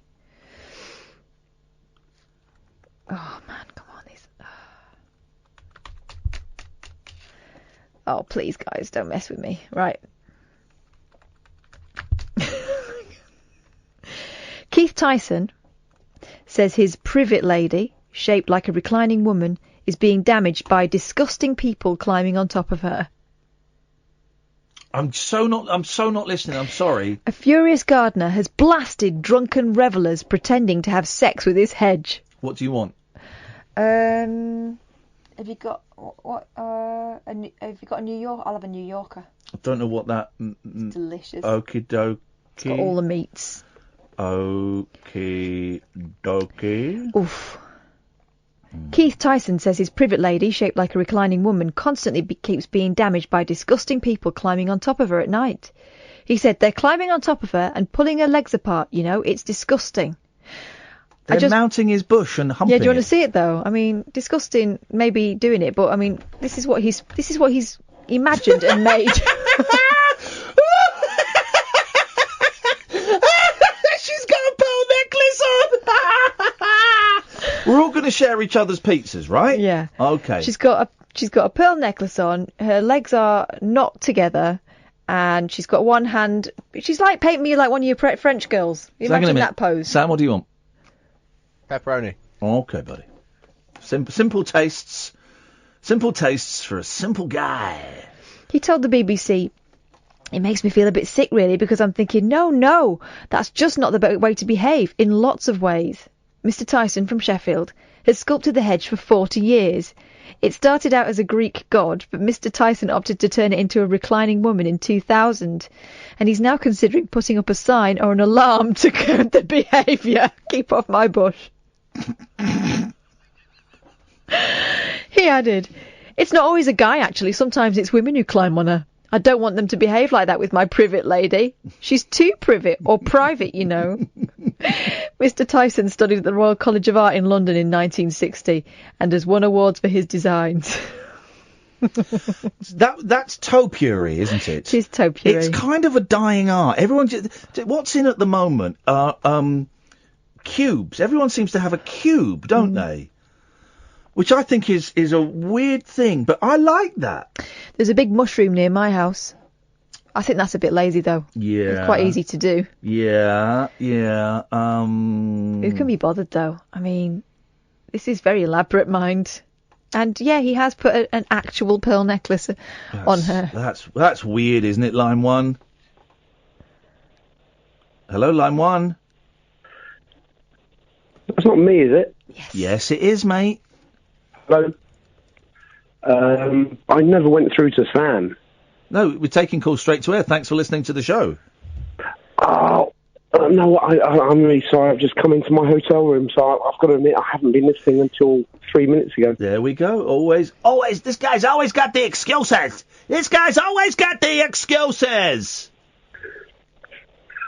Okay, well, you're on the air now, so let's get to that content.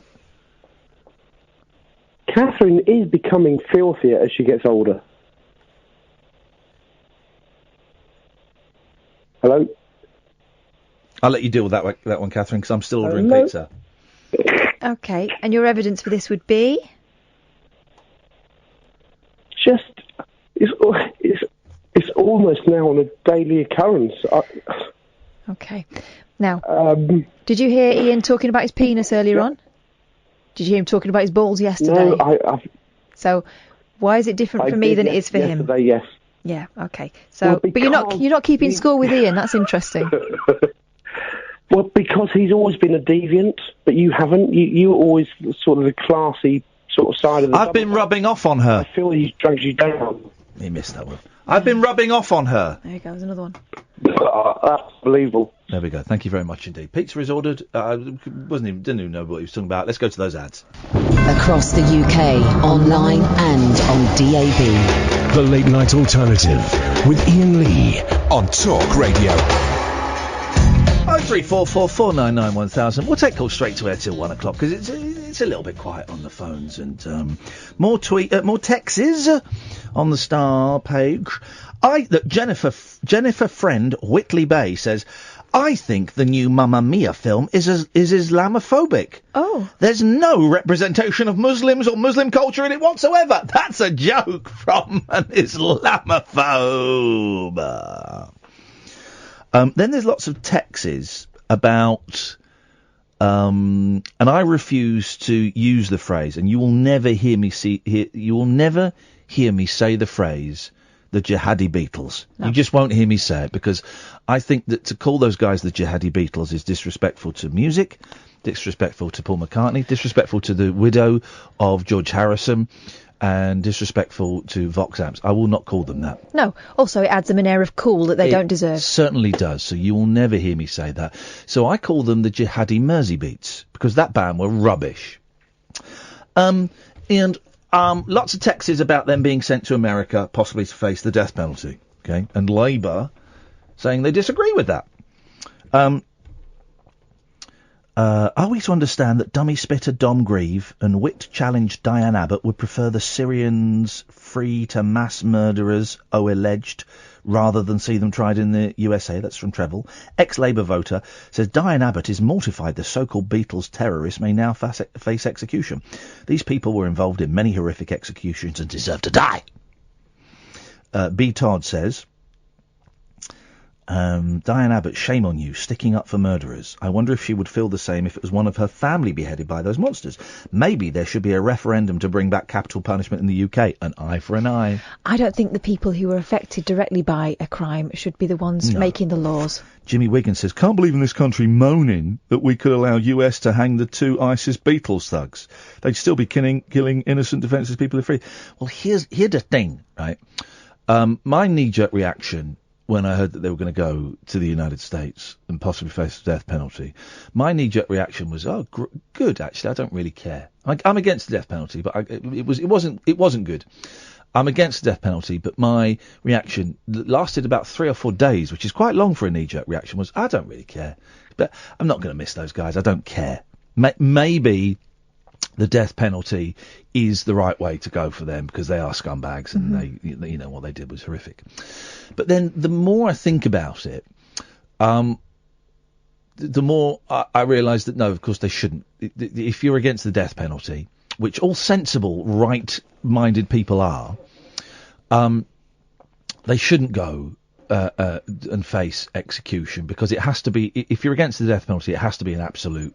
It has to be an absolute. There can't be any, well, except for, it's got to be, you either don't mind if people get executed by the state or you object to people being executed by the state. And so once my initial knee-jerk reaction of beheadings and orange suits and horrendous crimes that they were connected with, and they did, no, they shouldn't be executed because we're better than that. We're better than that.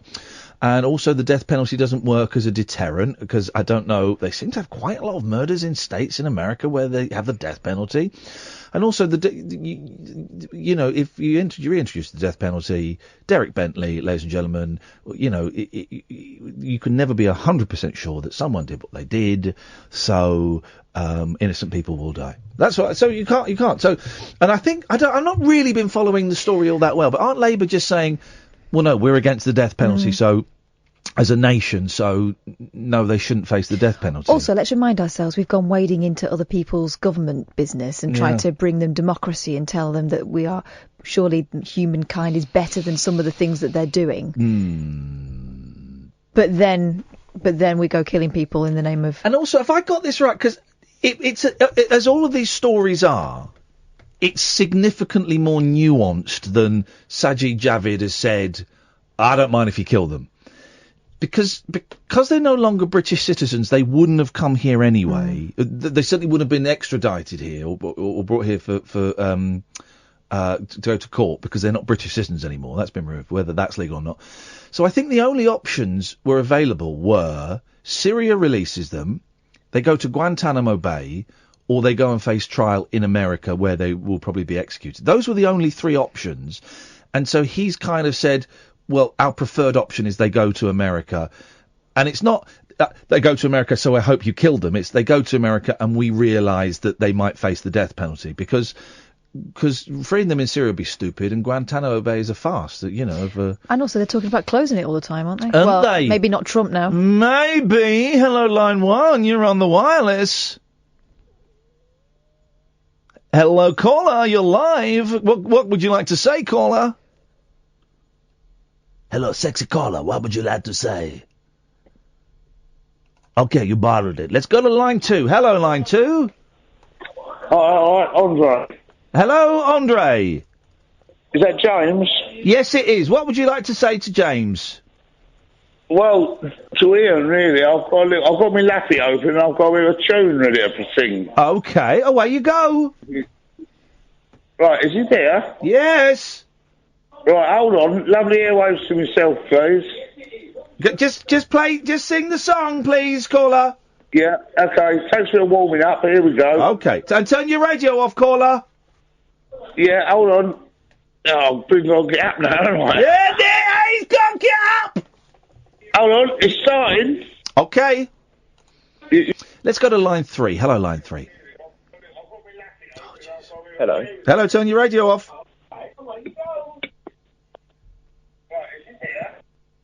Or put the phone down. The choice is yours.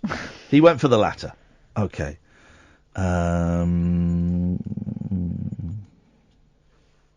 Bill the Ghost says, these texts really are amazing. Here's...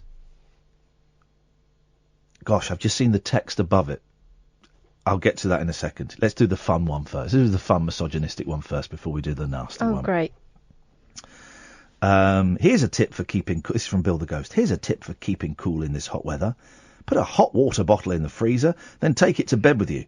It's better than cuddling the missus.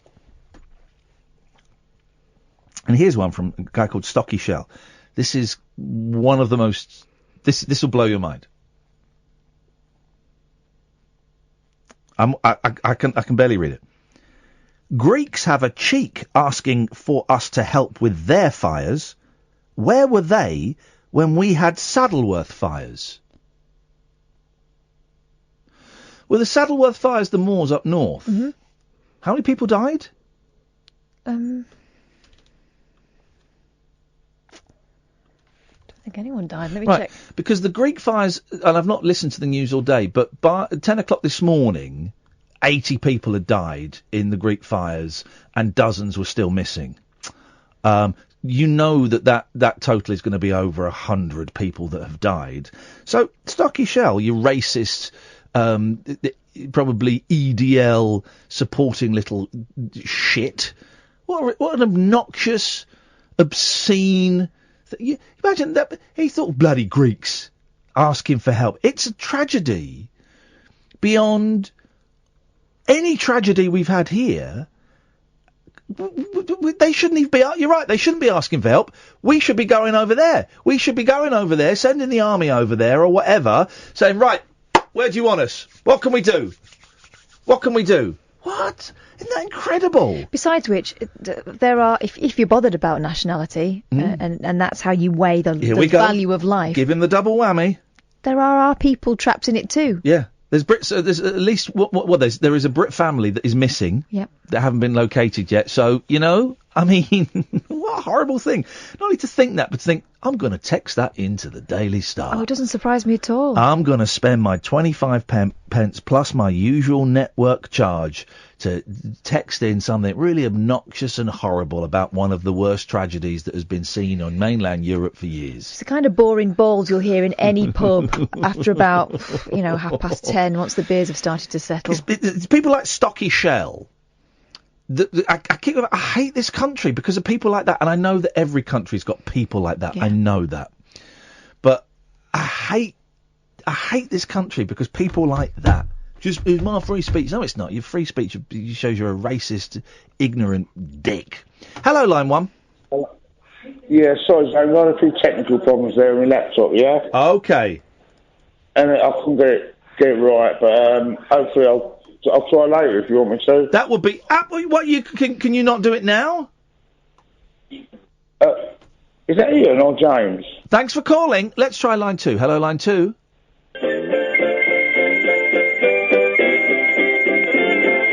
Shirley would gulp down the breakfast, shut the fridge and join the throng. Margaret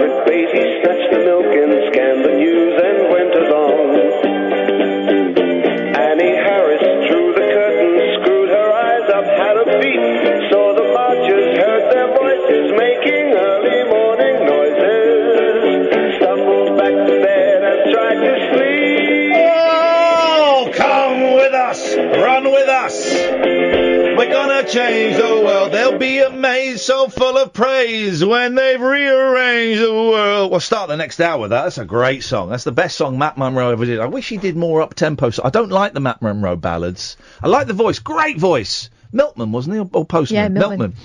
And you know the name of his son? Matt Monro Jr., which is a strange thing for a British family to do. I love his voice, but I just don't like the syrupy ballads. I find they're not for you. No, you're right. You're absolutely right. They're not. But that song I love. I wish he'd done more that kind of tempo, kind of pop songs. I love the vibe on that. We're just kind of bumbling along tonight. It's Thursday night. It's nearly the freaking weekend, baby. I'm about to have me some fun. We got an hour to go. We got pizza coming. We got food coming, guys. You know, so it's going to be a chilled 60 minutes of broadcasting coming up. And we'll carry on taking calls straight to air until Paul Ross comes in and complains about the stench of pizza and farts in the studio. Sorry, Paul. Them's the breaks. If you want to give us a call, don't dial us up just yet. I'll let you know when you can. This is the Late Night Alternative with Iain Lee and Catherine Boyle on Talk Radio. Across the UK, online and on DAB. He has made a covenant with the night, and with the darkness he is in agreement. Uncut, after-hours conversation for the up-all-night generation. The Late Night Alternative with Iain Lee on Talk Radio. We'll get you talking.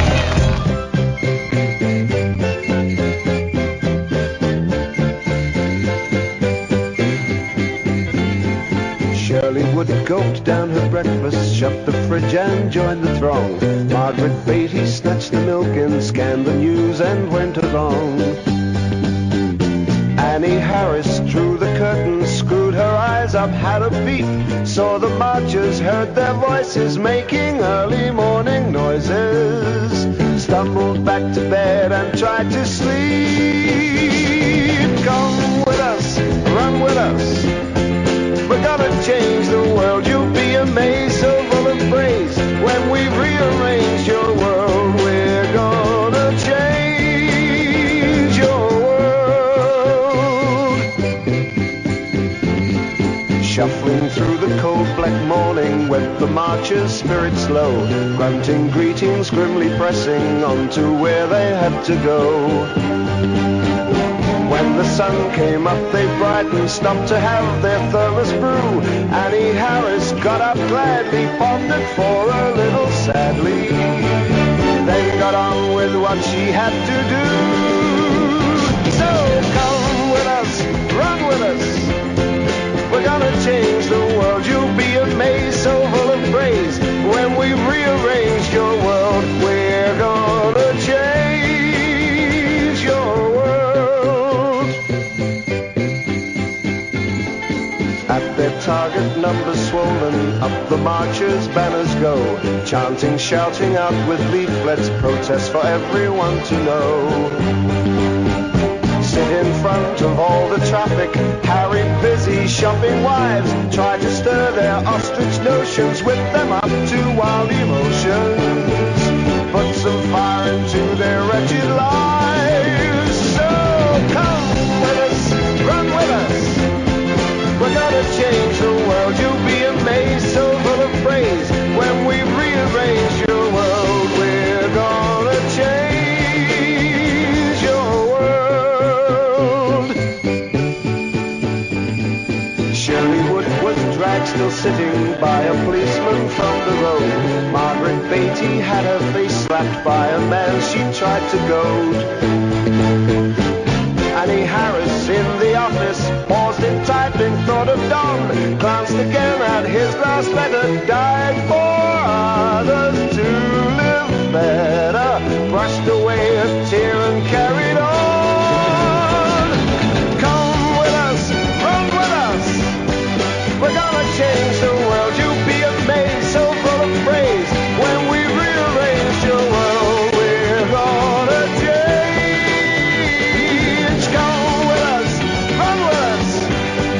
We're gonna change the world. You'll be amazed, so full of praise. When we rearrange your world, we're gonna change. Oh, come with us. What a song! God, that song makes me so horny. And that's what they should have adopted as the theme tune to the Free Tommy March. I think it might have been a lot more fun than it was. Too many complicated words in it. Too many complicated words for the racists. 0344 499 1000. Call straight to air. Here for another hour. But let's be honest, we're not really here. We're just waiting for our pizza. Hey, tomorrow there's going to be a blood moon. Oh, what does that mean? It means it's red, doesn't it? Yes. Yes, go on. Tell us about it. OK, on Friday, a blood moon is set to light up the night sky, but some people believe it could actually bring about the end of the world. Hang on, sorry. Say that again? Which bit? The last bit, the dramatic bit. The end of the world. Again? I like mine quite hard, and then I like to put it all in my mouth at once. No, that wasn't the clip I wanted. Again, go again. The end of the world. Don't be so silly, Kath. There we go. Tell us about it. Tell us. The lunar eclipse, which occurs roughly twice a year, will turn our rocky satellite to deep, coppery shade of red. They mean the rocky satellite. They mean the moon, yeah? Yeah. Wow. They couldn't think of something better. Big cheese ball. A rocky satellite. Come on. Yes. A coppery shade of red, and is the result of the passing of the shadow of the Earth. When the light refracts differently in the atmosphere and hits the moon, it makes it appear red. During a total eclipse, the entire moon is in shadow, and it appears blood red. Blood red!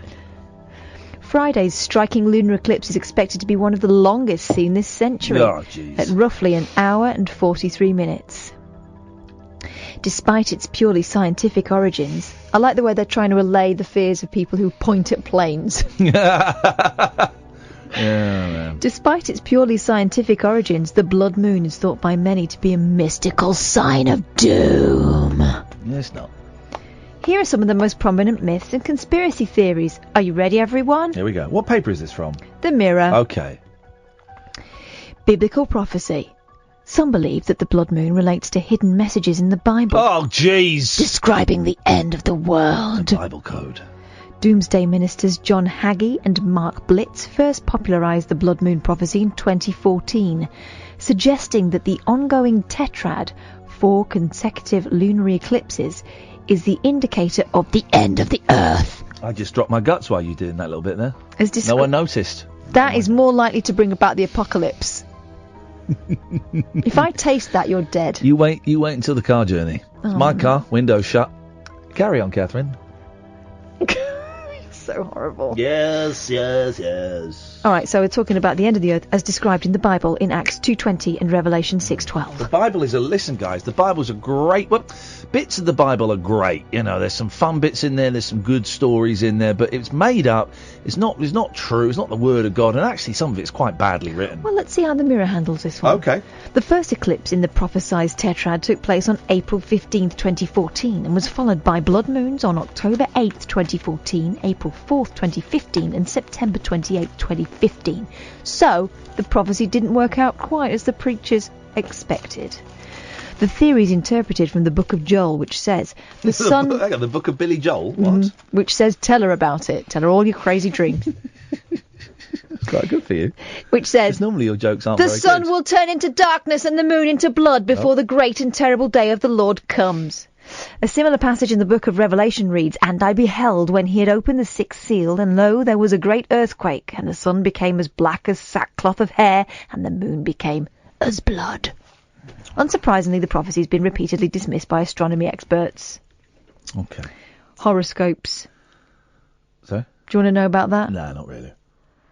Let's see what else they got. Basically, what they're saying is... Native American legend? Oh, those guys. What they're saying is, due to a natural phenomenon, the moon's going to be a slightly different colour for a couple of nights, and we've got to fill a page. Yeah. South American myth. I mean, those guys. African myth. And when we're talking about South American myth, we're talking about an extinct civilization, the Incas. Aren't people daft? Anyway, the moon will look weird. Have a look at it tomorrow. Is it a full moon? Because it's been big the last couple of nights, and that does I do buy into this thing that full moons. If this pizza doesn't come until just before we leave, I'm going to be furious. Because full moons, I do think has an effect on the mental abilities of callers, of the mental abilities of human beings, maybe animals as well, I don't know, but certainly human beings, because you do notice a difference of focus, a lack of focus on callers to late night radio shows. Every time Sam moves, I keep thinking he's just had a message saying that the pizza's arrived. So can we tell him just to sit still until the pizza actually arrives? Can you remain stationary? Thank you, mate. Thank you.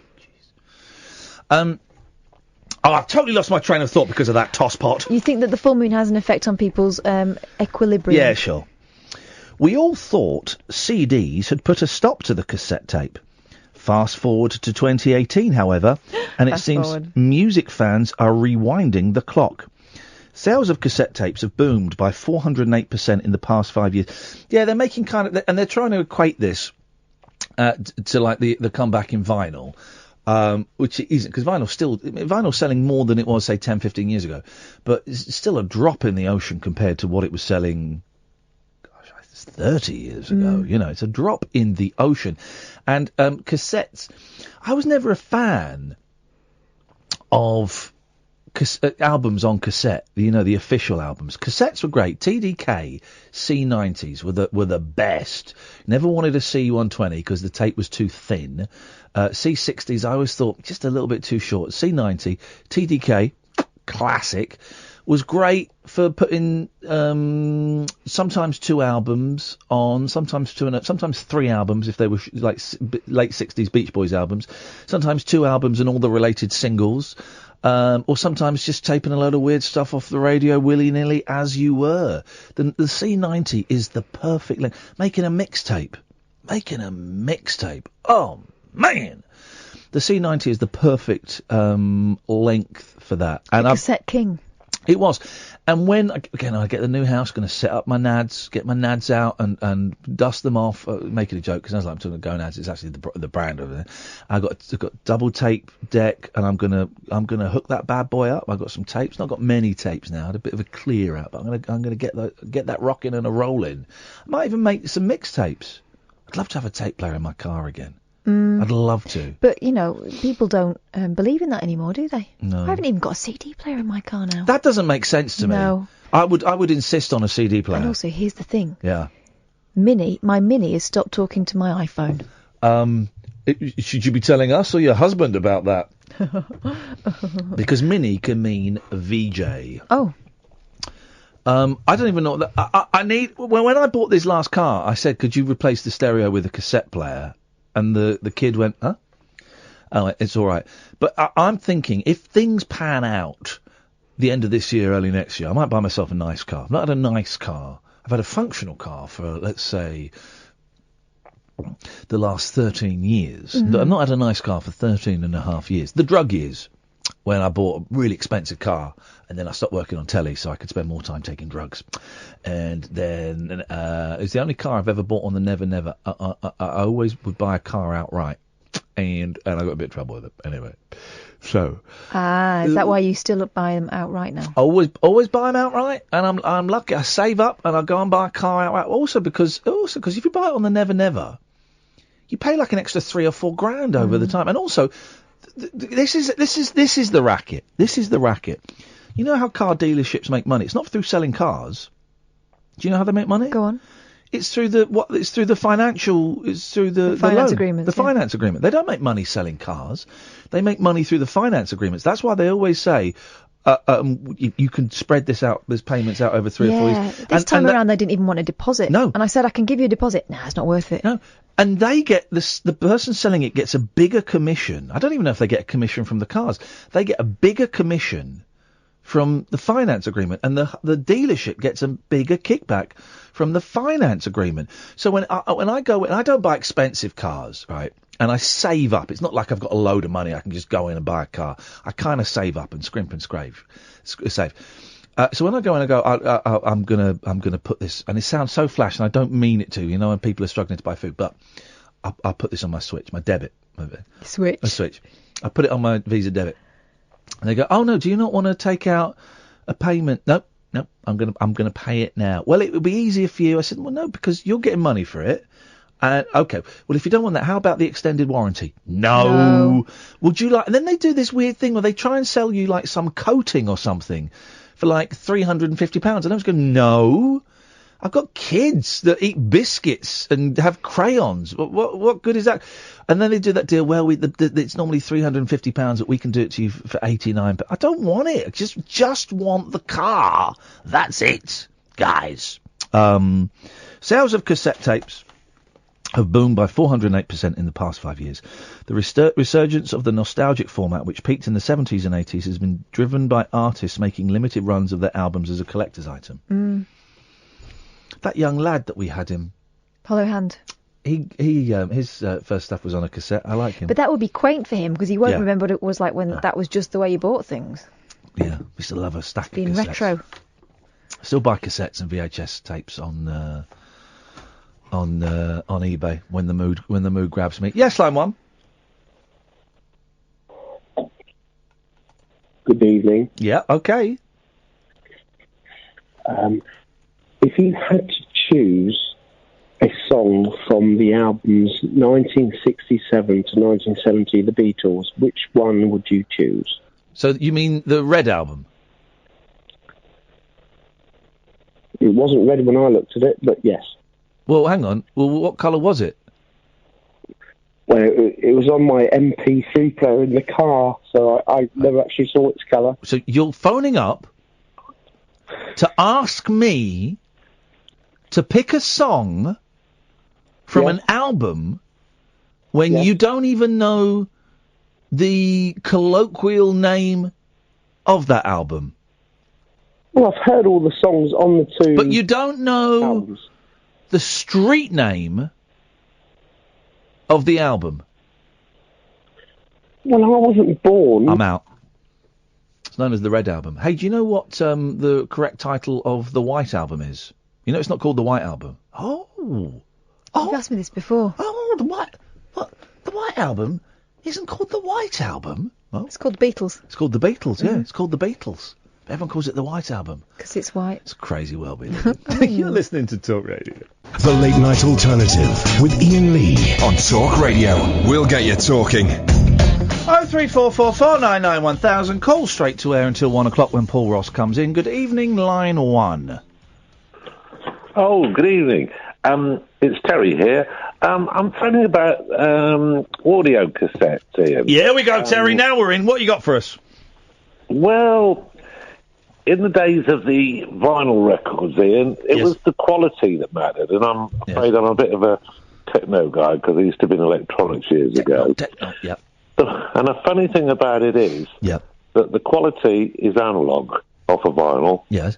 And the quality is phenomenal for a thing called frequency response. Good. And you got your highs, you got your lows, you got your mids. There, you get that all on vinyl, on thick 180 gram vinyl. Excellent. On albums less than 40 minutes long. Superb. I know my stuff. However, I know my stuff. Once you start getting close to 60 minutes, it's the vinyl's too thin, the grooves are too narrow. You don't get any of the bass or any of the treble. It's all middle. Anyway, yes, carry on. Yeah. But you have to have a really good turntable with the right bias on to correct that. Or it's the rumble. Of course you do, sir. We've lost Catherine. I'm going to wait until you put the measuring tapes away. Carry on. But when you use an audio tape, the problem with audio tape is it was really a copy from the original days where you had dictaphones, so the speed of the... Use your finger like everyone else. Yeah, it runs at 1 inch and 7/8 inches per second, the tape speed. Yes. And in those days, just after the audio tape, they thought it was a good idea, Philips did when they invented the system, to get it popular. Yes. But Sony came out, like they so often do, with a new updated version of a cassette. Yes. It was called a L cassette. Oh. And it ran at 3 3/4 inches per second to give you a better frequency response. Yeah. But it didn't survive. No, of course not. Unlike, it wasn't Betamax Sony as well. It was. Stop meddling, Sony. You haven't got a clue apart from the PlayStation. Yeah. It's a better system, but it doesn't get adopted. And so what ended up happening is that they decided the problem with the slow speed on the audio cassettes was they'd have to use what they called noise limitations like Dolby to try and correct the poor signal response. Doubly, yeah. And when you mentioned TDK tapes, which are very good, great cassettes. I have to apologise, Ian, but there was a better one at the time. Yeah.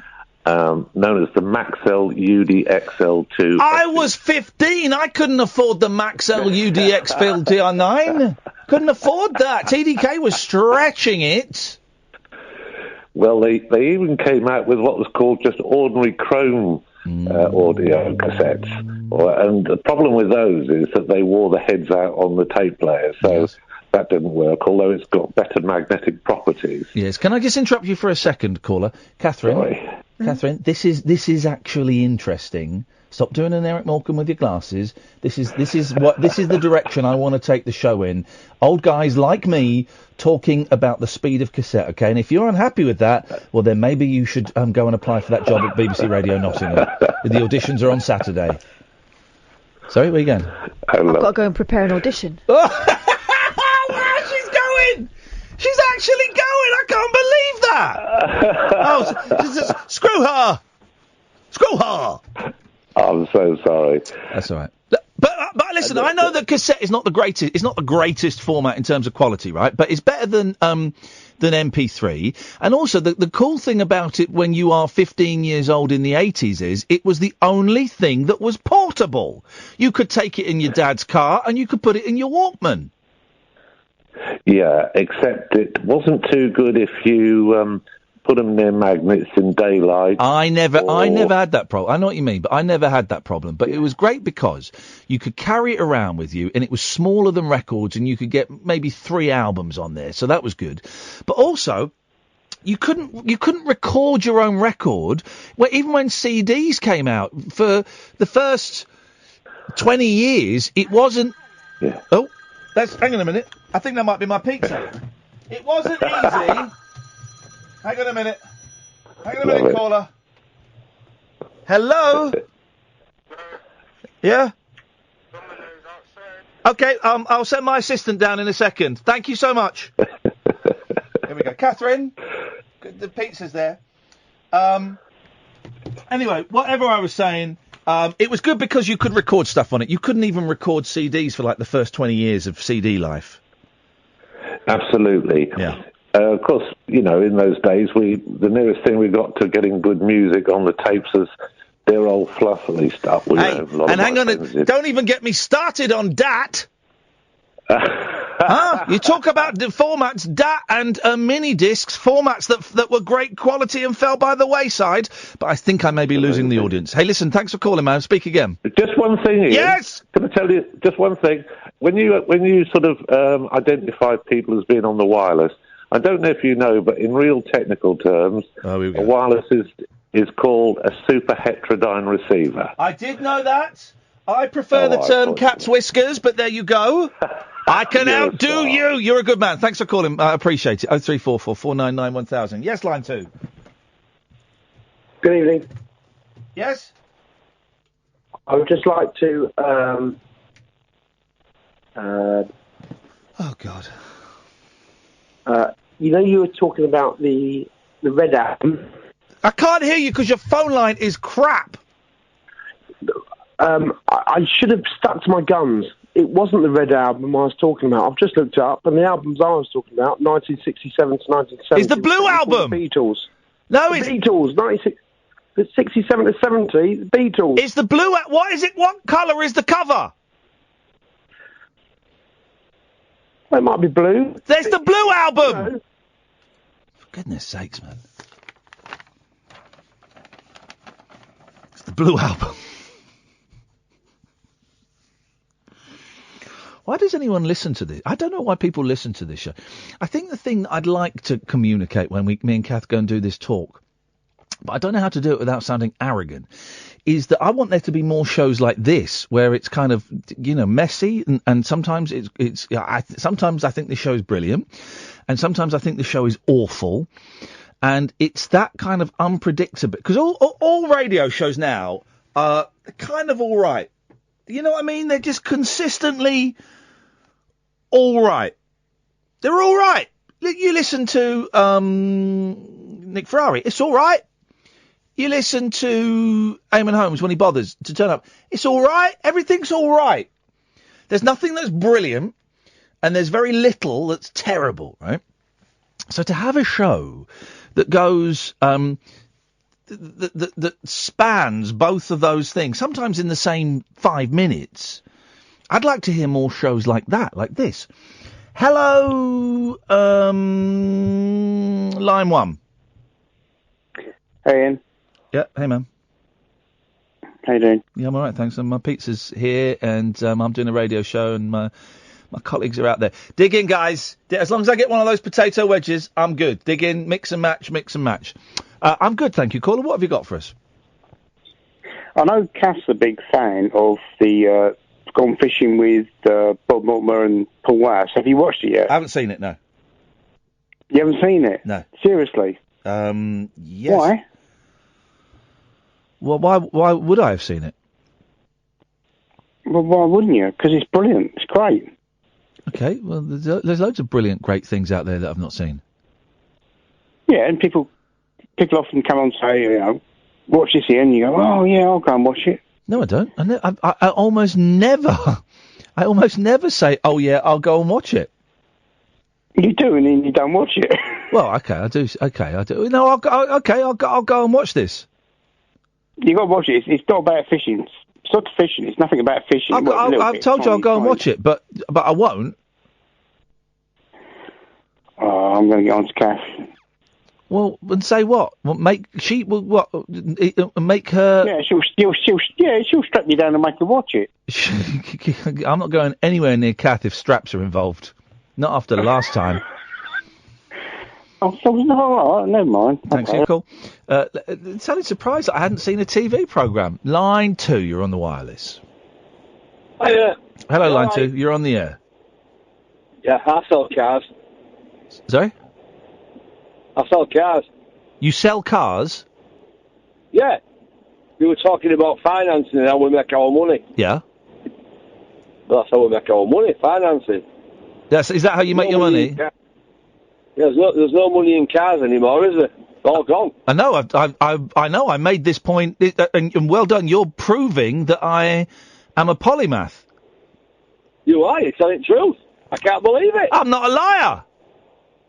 You're not, and we can make good money as long as you can finance it, right? Could you do me a favour? Could you say no lighty, no likey? No lighty, no likey. There we go. Oh, potato wedges.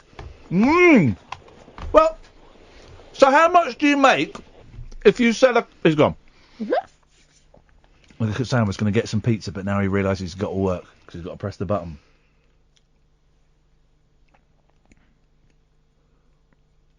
Now. The radio show for people who know the best part of the day is the night. The Late Night Alternative with Iain Lee on Talk Radio. We'll get you talking. I don't think I ordered a hot... You all right? Oh, no. I thought I ordered a Vegorama. I've ordered a fiery veggie sizzler. Are you crazy? Are you out of your mind? It would appear so. Got some water? Yes, please. Hello, Paul. Ian, how you doing, buddy? Ordered a hot pizza by mistake. I'm good. What you got? I was hoping to talk to you about some wood, if that's okay. Some wood? Yeah, man. I usually talk about vinyl and tape. I was wondering if you had any preference in acoustic guitars. Well, some tops and bodies and stuff. I think Ovations. I like playing an armadillo with strings, and I had one for a long time. But I don't like them. Not really. I don't really know enough about acoustic guitars. I've got a nice Epiphone, but I don't know anything about it. I just know that it looks good, and it's the one with the moustache on. And that's all I know. I don't even know the exact model of it. And I haven't picked up a acoustic guitar. I picked up my bass last week for the first time in about 2 years. But no, I don't have a favourite. Anything that just sounds beautiful will do for me. No, that is fair enough, man. As long as it's playable, isn't it? That's all it counts. Have you got wood at the moment? Yeah. It's a bit... The thing is, in this heat, the wood tends to swell. I find. Yeah, well, that was how we started the show. Yeah, so you have to, keep it in its case, I think. You do. Give it a wipe down afterwards. I'm so looking forward to. Hopefully, I'm going to move next Tuesday, and all the furniture will come. All of my records and guitars and stuff will come Wednesday, and it'll be the first time in 2 years I will be living with my music, my records, my tapes, my CDs, and my musical instruments, and I cannot wait. I cannot wait to get my casino restrung and start playing some, start strumming and stuff. Can't wait, man. It's going to be great. What colour's the casino? What kind or what colour? What colour? With cherry red, of course. What other colour is there, Catherine? Type in cherry red casino guitar. That's my bad boy. I used to have a cherry red Riviera. Oh, mate, come on. Which, I loved that guitar. Yep. I loved the Riviera. Yep. My cousin had a tobacco sunburst. One of yours, Casino's lovely guitars, man. The Revolver was recorded on Casinos, but I suspect. What do you reckon, Kath? Sexy guitar? Yeah. Okay, it has turned into a bit of a bloke fest, but do you know what? I've got a sausage, and it's my party. Okay. Line 2, you're on the wireless. We bottled it. It has got a little bit, but I don't mind. That's all right. That's fine. No? It's fine. Carry on. Listen, I'm a middle-aged guy. Middle-aged guy trying to buy a house and going through a divorce, okay? If I attract other middle-aged guys who want to phone in about boring things, then I can't argue with that. Let's go to line 1. You're on the wireless. Hey, line 1, you're live on the radio. What would you like to say? Sorry, I got cut off earlier on. I sell cars. You're going to ask me how much commission I made. How much do you... it's back. It's the carman. Kath, have you got any questions you want to ask a car salesman? No, you're all right. It's Dave from Barnsley this end. Oh, good. Yeah. So, just as a quick one, I'm on my way home now. So I was been to snooker all. But anyway, we did a little BMW 1 Series today with 34 grand, and I get 1.5% at finance. So I get 1.5% at 34 grand. So that's about 510 quid. If they paid cash for it, I wouldn't have got anything. Yeah, it must be a tough old world. And also, if you can sell them your diamond bright polish for car, you can make 100 quid there. Sell them cover for seats, you can make 45 quid there. It's all about the after sale. Right, okay, well, next car I buy, I'm going to buy all the that you guys offer me so that you can afford champagne. No, it's not champagne, to be fair. I've had a couple of bottles of Lilt today. He's living large. Oh, mate, listen, thank you for your call. You enjoy your Lilt. Let's go to line 2. Hello, line 2. Hello? Hello, you're on the air. Yeah, right now. Sorry? Hello, Ian. What? You like me? Ian, have you tried Viagra? Yeah, I have tried it. And did you think it was... I tried it a few weeks ago, and I thought it was like the first time I tried ecstasy or something. I thought it was amazing. Well, you can buy it now. Here's the thing, you can buy it. Why was it amazing for you? You got a boner, yeah? It lasted for a few hours, and I found it made things just more... Well, this is why I don't want to try Viagra again, because who wants a boner for a few hours? I'm 45. Well, I want a boner for 6-7 minutes, and then I'm done. I don't want it for a few hours. What are you going to do with it? Well, you know what I'm going to do with it. Yeah, I know what you're going to do with it, but what am I going to do with it? I don't know. Use it on someone. Do what? Use it on somebody. Use it on them. I really want to use this on you.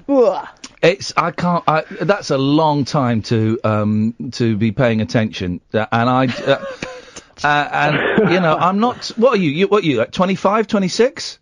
No, I'm the same age as you. Shut up, front door! You should. What the hell? I'm the same age as you. I'm 45. That stuff is not our business anymore. It depends. I have a new girlfriend and she's quite wild. So. Oh, she's wild, you say? How wild? Well, she took one as well. I took 3. What the? 3? What the heck? Well, I've heard that it can be good for women can get off on it as well. I'm not suggesting anyone does this. Follow the instructions of your doctor, or when you buy it over the counter, read the instructions, of course. But yeah, the thing I remember is the blinding headache. I had a bit of a headache, like my face was kind of red. Yeah, your face, because all the blood rushes to the extremities, so you goes to your thingy, but you get kind of flushed face and you get a headache. 'Cause your blood goes all to your head and stuff. It's the next day the headache. Did it change your desire? Sorry? Did it make you more? It made me feel like more direct and kind of like like a little for bit more 4 hours. There was no. Oh, I love you so. No. Is that what you're saying? It's actually a good job she'd had one, because he'd had 3. Imagine how annoying that would be. What do you mean made you more direct? More than it being like, well, first, I don't know, shall I give a bit more detail? First, we started off in the bathroom. Yeah, all right, yeah. And then she wanted to stay in the bathroom. I was like, no, we're going into the bedroom now. Oh. So it made you wanting to be dry? And normally, I knew where I wanted to go. I knew how I wanted to put her. And rather than being like considerate and sort of like, going for a while her way. So it made you a less considerate lover? A bit less considerate, more sort of, but not... More primal? Yeah, I found that, it did. It changed it. A bit more animalistic. Well, I suppose, I don't remember. It's been a while. I mean, and I'm talking like it's been like 20 years or something. Well, if that's... And was she happy? Yeah, she was talking about it, like, for the past 2 weeks she's been talking about it. Wow. And so I've been looking it up on the internet. There's a new one out they've got now, slightly different, and it lasts for 36 hours. Oh, for God's sake. A day and a half? I know, it sounds like nonsense, but it's true. It lasts for 36 hours. Listen, brother, I wish you and... Is she significantly younger than you? She's 5 years younger, but she's... very healthy, active lady. Okay, well, I wish you and your active lady girlfriend a very happy weekend when you get the new Viagra. Okay, thank you very much. No, thank you I very much. Enjoy the show. Well, no, thank you, man, and I'd like to enjoy your show. No, hang on, I don't mean it like that. I appreciate the call. No, God, you naughty man. Thank you. 36 hours? Oh, no, come on. I couldn't be bothered. No one's got time for that. Couldn't be bothered. Let's take this call, then we'll take an ad. Hello, line 2. Hello, Ian, it's Giselle. Hey, Giselle, wagwan. You alright? It's been a while. It's been a long, long time since we spoke together. It's great to have you back on the show. I'm sorry that you came on after a dirty call like that one. Well, I was just pleasantly listening to hold music, so I missed that. Oh, God, thank goodness for that. Good.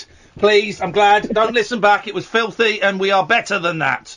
What have you got for us, Giselle? So I had a weird conversation with someone earlier. This person is in recovery, and they believe that we as humans evolve and progress forward on our own journeys, and it shouldn't be tainted by putting our problems onto other people and therefore dealing with other people's problems and talking to other people about our problems, which if you're going through mental health stuff, just like skip over that. But I just wondered your thoughts on that, because it's really spun me out and confused me, and I oversaw this person's journey into recovery, so I obviously I was emotionally invested, so I don't understand how, because it can come across as a little bit selfish, so I just don't understand how that can be sort of one rule for them. And I got a bit confused at the start. Give me the premise again. Okay, so they're in recovery. Yeah. And they believe that as human beings, we should all be on our own journeys through life. Yeah. And we shouldn't be distracted by other people's problems going through life, and that it is not distal or uncompassionate and uncaring, but we shouldn't be distracted by other people's problems, and we shouldn't be telling other people our problems, because that distracts us and stops us from moving forward with our own. Well, that sounds like bullshit to me, doesn't it? It sounds like nonsense. That's what I thought. What? Sounds like someone in a bit of denial. What that constitutes is not having any kind of intimate relationship. And when I say intimate, I don't mean like a sexual, but don't mean not 36 hours. Confiding in anyone. Well, to be honest with you, Kath, that would be quite accurate. Oh, right, there we go. But, well, I do think we are on our own journey, and however close we get with someone, there will always be an element of kind of singularity and on your own. And I think it's good to be careful about how much you put on someone else. Oh, definitely. And they shouldn't suffer for your problems. But and there is also, particularly in recovery, I think there is you have to be selfish. That, Ian, it's like you obviously you're focused on sustaining your own well-being, but why does that have to come at the price of pig-headedness? I don't think it has to go at the price of pig-headedness. Here's the thing, right? And I struggled with this for a while, but I get it. I hear it a lot in meetings that people will say that the top three important things in my life are my wife, my kids, number three, my wife, number two, my kids, and number one is my recovery. And it took me a while to get that, but it kind of has to be, right? It kind of has to be that selfish thing of, I have to, I may have to miss the kids' show or the kids' birthday party if I really need to go to a meeting, because if I stop going to the meetings, then there ain't never going to be no kids' birthday parties and kids' shows, because I'm going to be in a ditch with a needle up my bum. So there has to be an element of selfishness if you are ill in looking after yourself. Otherwise, people around you don't get any of you. But pig-headed, it doesn't have to be. I don't know. What do I know? How do I know? My marriage is over, man. I picked up recently. What do I know? I don't know anything. New life in. Yeah. Yeah, it is. But how is this? How is this? You're feeling pushed away, are you? Yeah, I've been in contact with them after not being emotionally as invested with them for about a year, and it's just a bit like I'm very isolated and I don't get much human contact, so they're like, oh, well, you're always going over the same BS that you phone me up to say, nothing, and you're not moving forward with my... Oh, well, then here's my suggestion. It's not even really a suggestion. No, it's a suggestion. You got to cut them free, man. They're telling you to F off. I would suggest you got to cut them free, because that's not even, selfish recovery. That's just mean. That's just mean and bullying, and you don't have to listen to that. You're a beautiful, and I mean in a spiritual sense.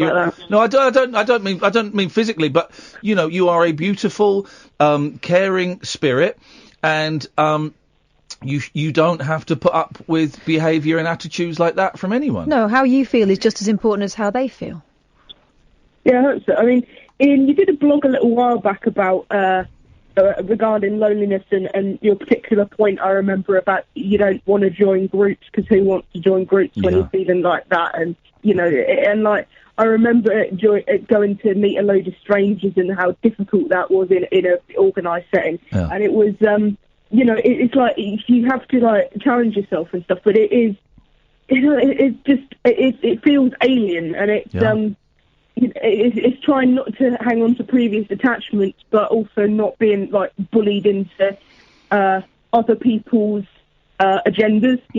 I'm getting really good as I get older at saying no to people and walking away from people that I think are damaging to me in whatever way that means, whether professionally or psychically or spiritually or whatever. I'm getting better, and it's taken a while, and I'm still getting there at going, nah, no thanks, bye, and not even making a big thing out of it, not even going, the reason I'm walking away from you is because you did this, this and this, and it made me just going, you know what, nah, I'm gone, bye.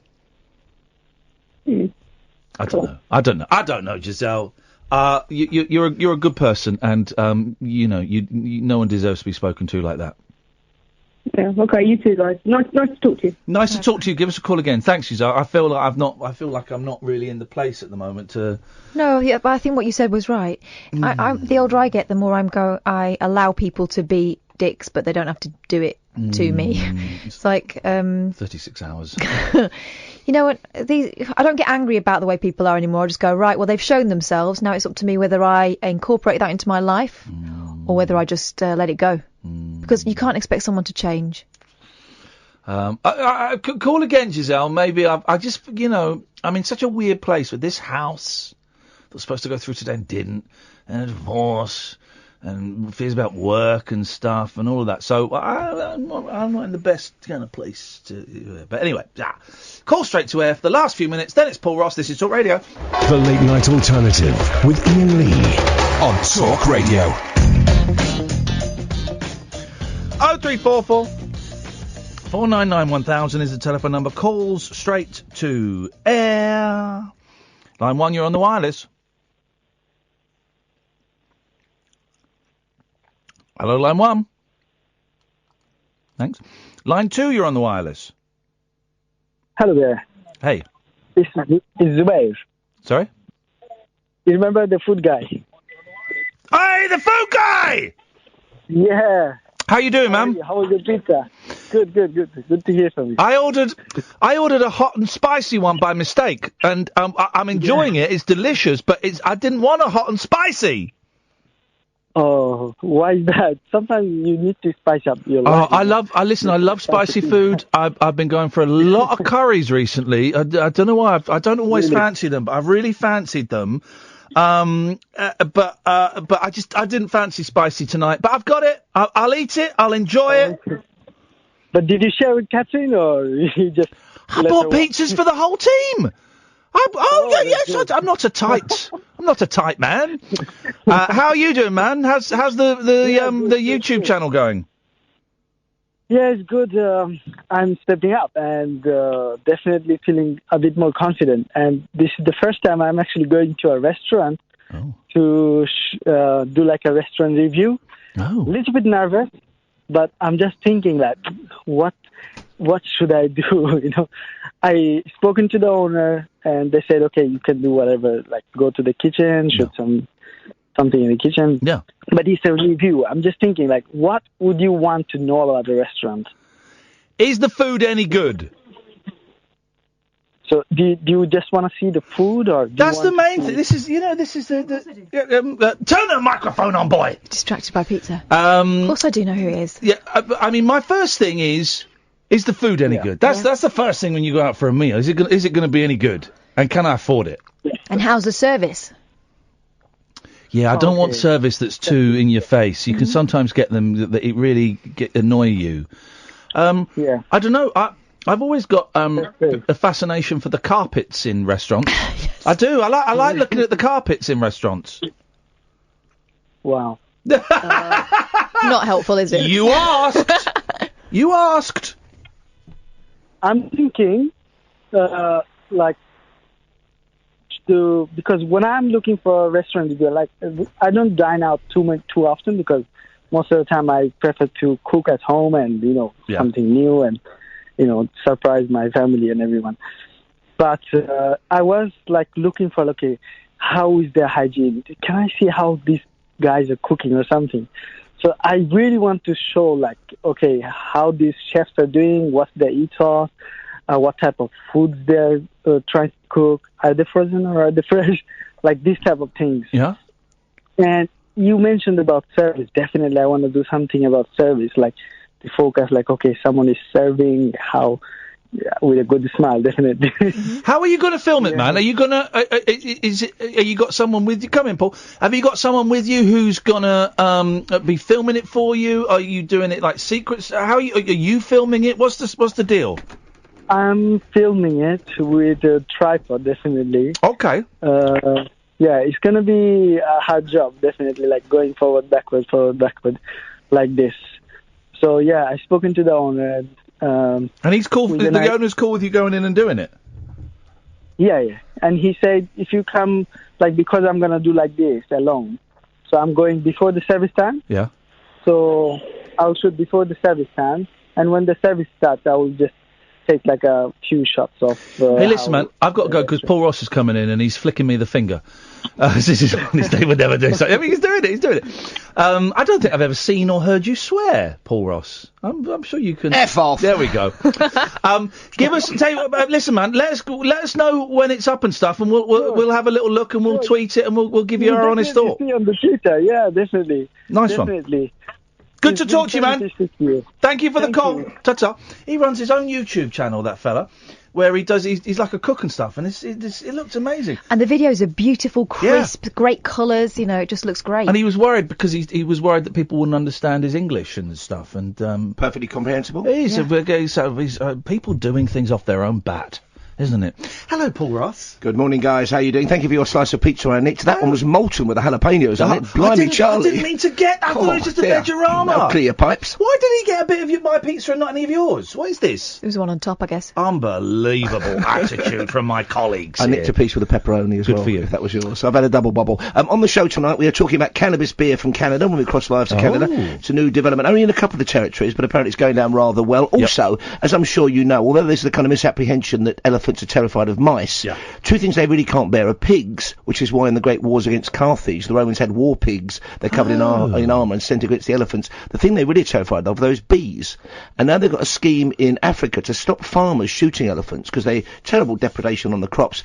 Bee scent is being used, and African farmers are wearing socks imbued with bee scent to put a patrol around their crops, and we're talking to the inventor. I can't wait for that one. Isn't the world nuts? But what a remarkable time we're going through. Yeah. To save elephants being shot, wear socks with bee scent. Who knew bees had a scent? I'm going to ask you a question that I bet you know the answer to, and I only learnt this last night. What is a mule? Oh, a mule is now one is half horse, half donkey, and the other is a mule the male from a. I think the mule sterile. They're sterile, but the other one's called the hinny. There's a hinny. The hinny, yeah. So the mule is like I think it's one or the other. It's like a male horse. It's a donkey horse, isn't it? Yeah, with a female donkey, and a hinny is the other way around, and they're sterile. Yeah, they can't have baby mules. Did you know this, Catherine? And do you know a donkey's bray can be heard up to 8 miles? Wow. It's so loud. And I didn't use my mouth to make that noise. You did not. Thank you, Paul. That's coming up at 1 o'clock. Did you know that about mules? I did a bit, yeah. Oh, you didn't. Sometimes. You know about a month ago, it was National Mule and Donkey Week, apparently. A whole week for those guys. Yeah. Wowzers. Dear listener, we will be back tonight at 10. We'll be coming live from a listener's house in Manchester. What could possibly go wrong? We could get murdered. We don't know anything. Wow. It could. We don't know anything about her. She just got in touch on Twitter and said, I was going to say, you don't take your shoes off again and walk all Don't go in the cellar. Don't go in the cellar. But we'll see what happens. Hopefully it'll work. You never know. Thank you, Sam. Thank you, Catherine. Don't forget you can go and download our podcast if you go to iTunes or Acast and type in Talk Radio, Late Night Alternative, or go to talkradio.co.uk. Enough wittering on from me. Coming up after 1 o'clock, it's Paul Ross. Until then, from us, ta-ta!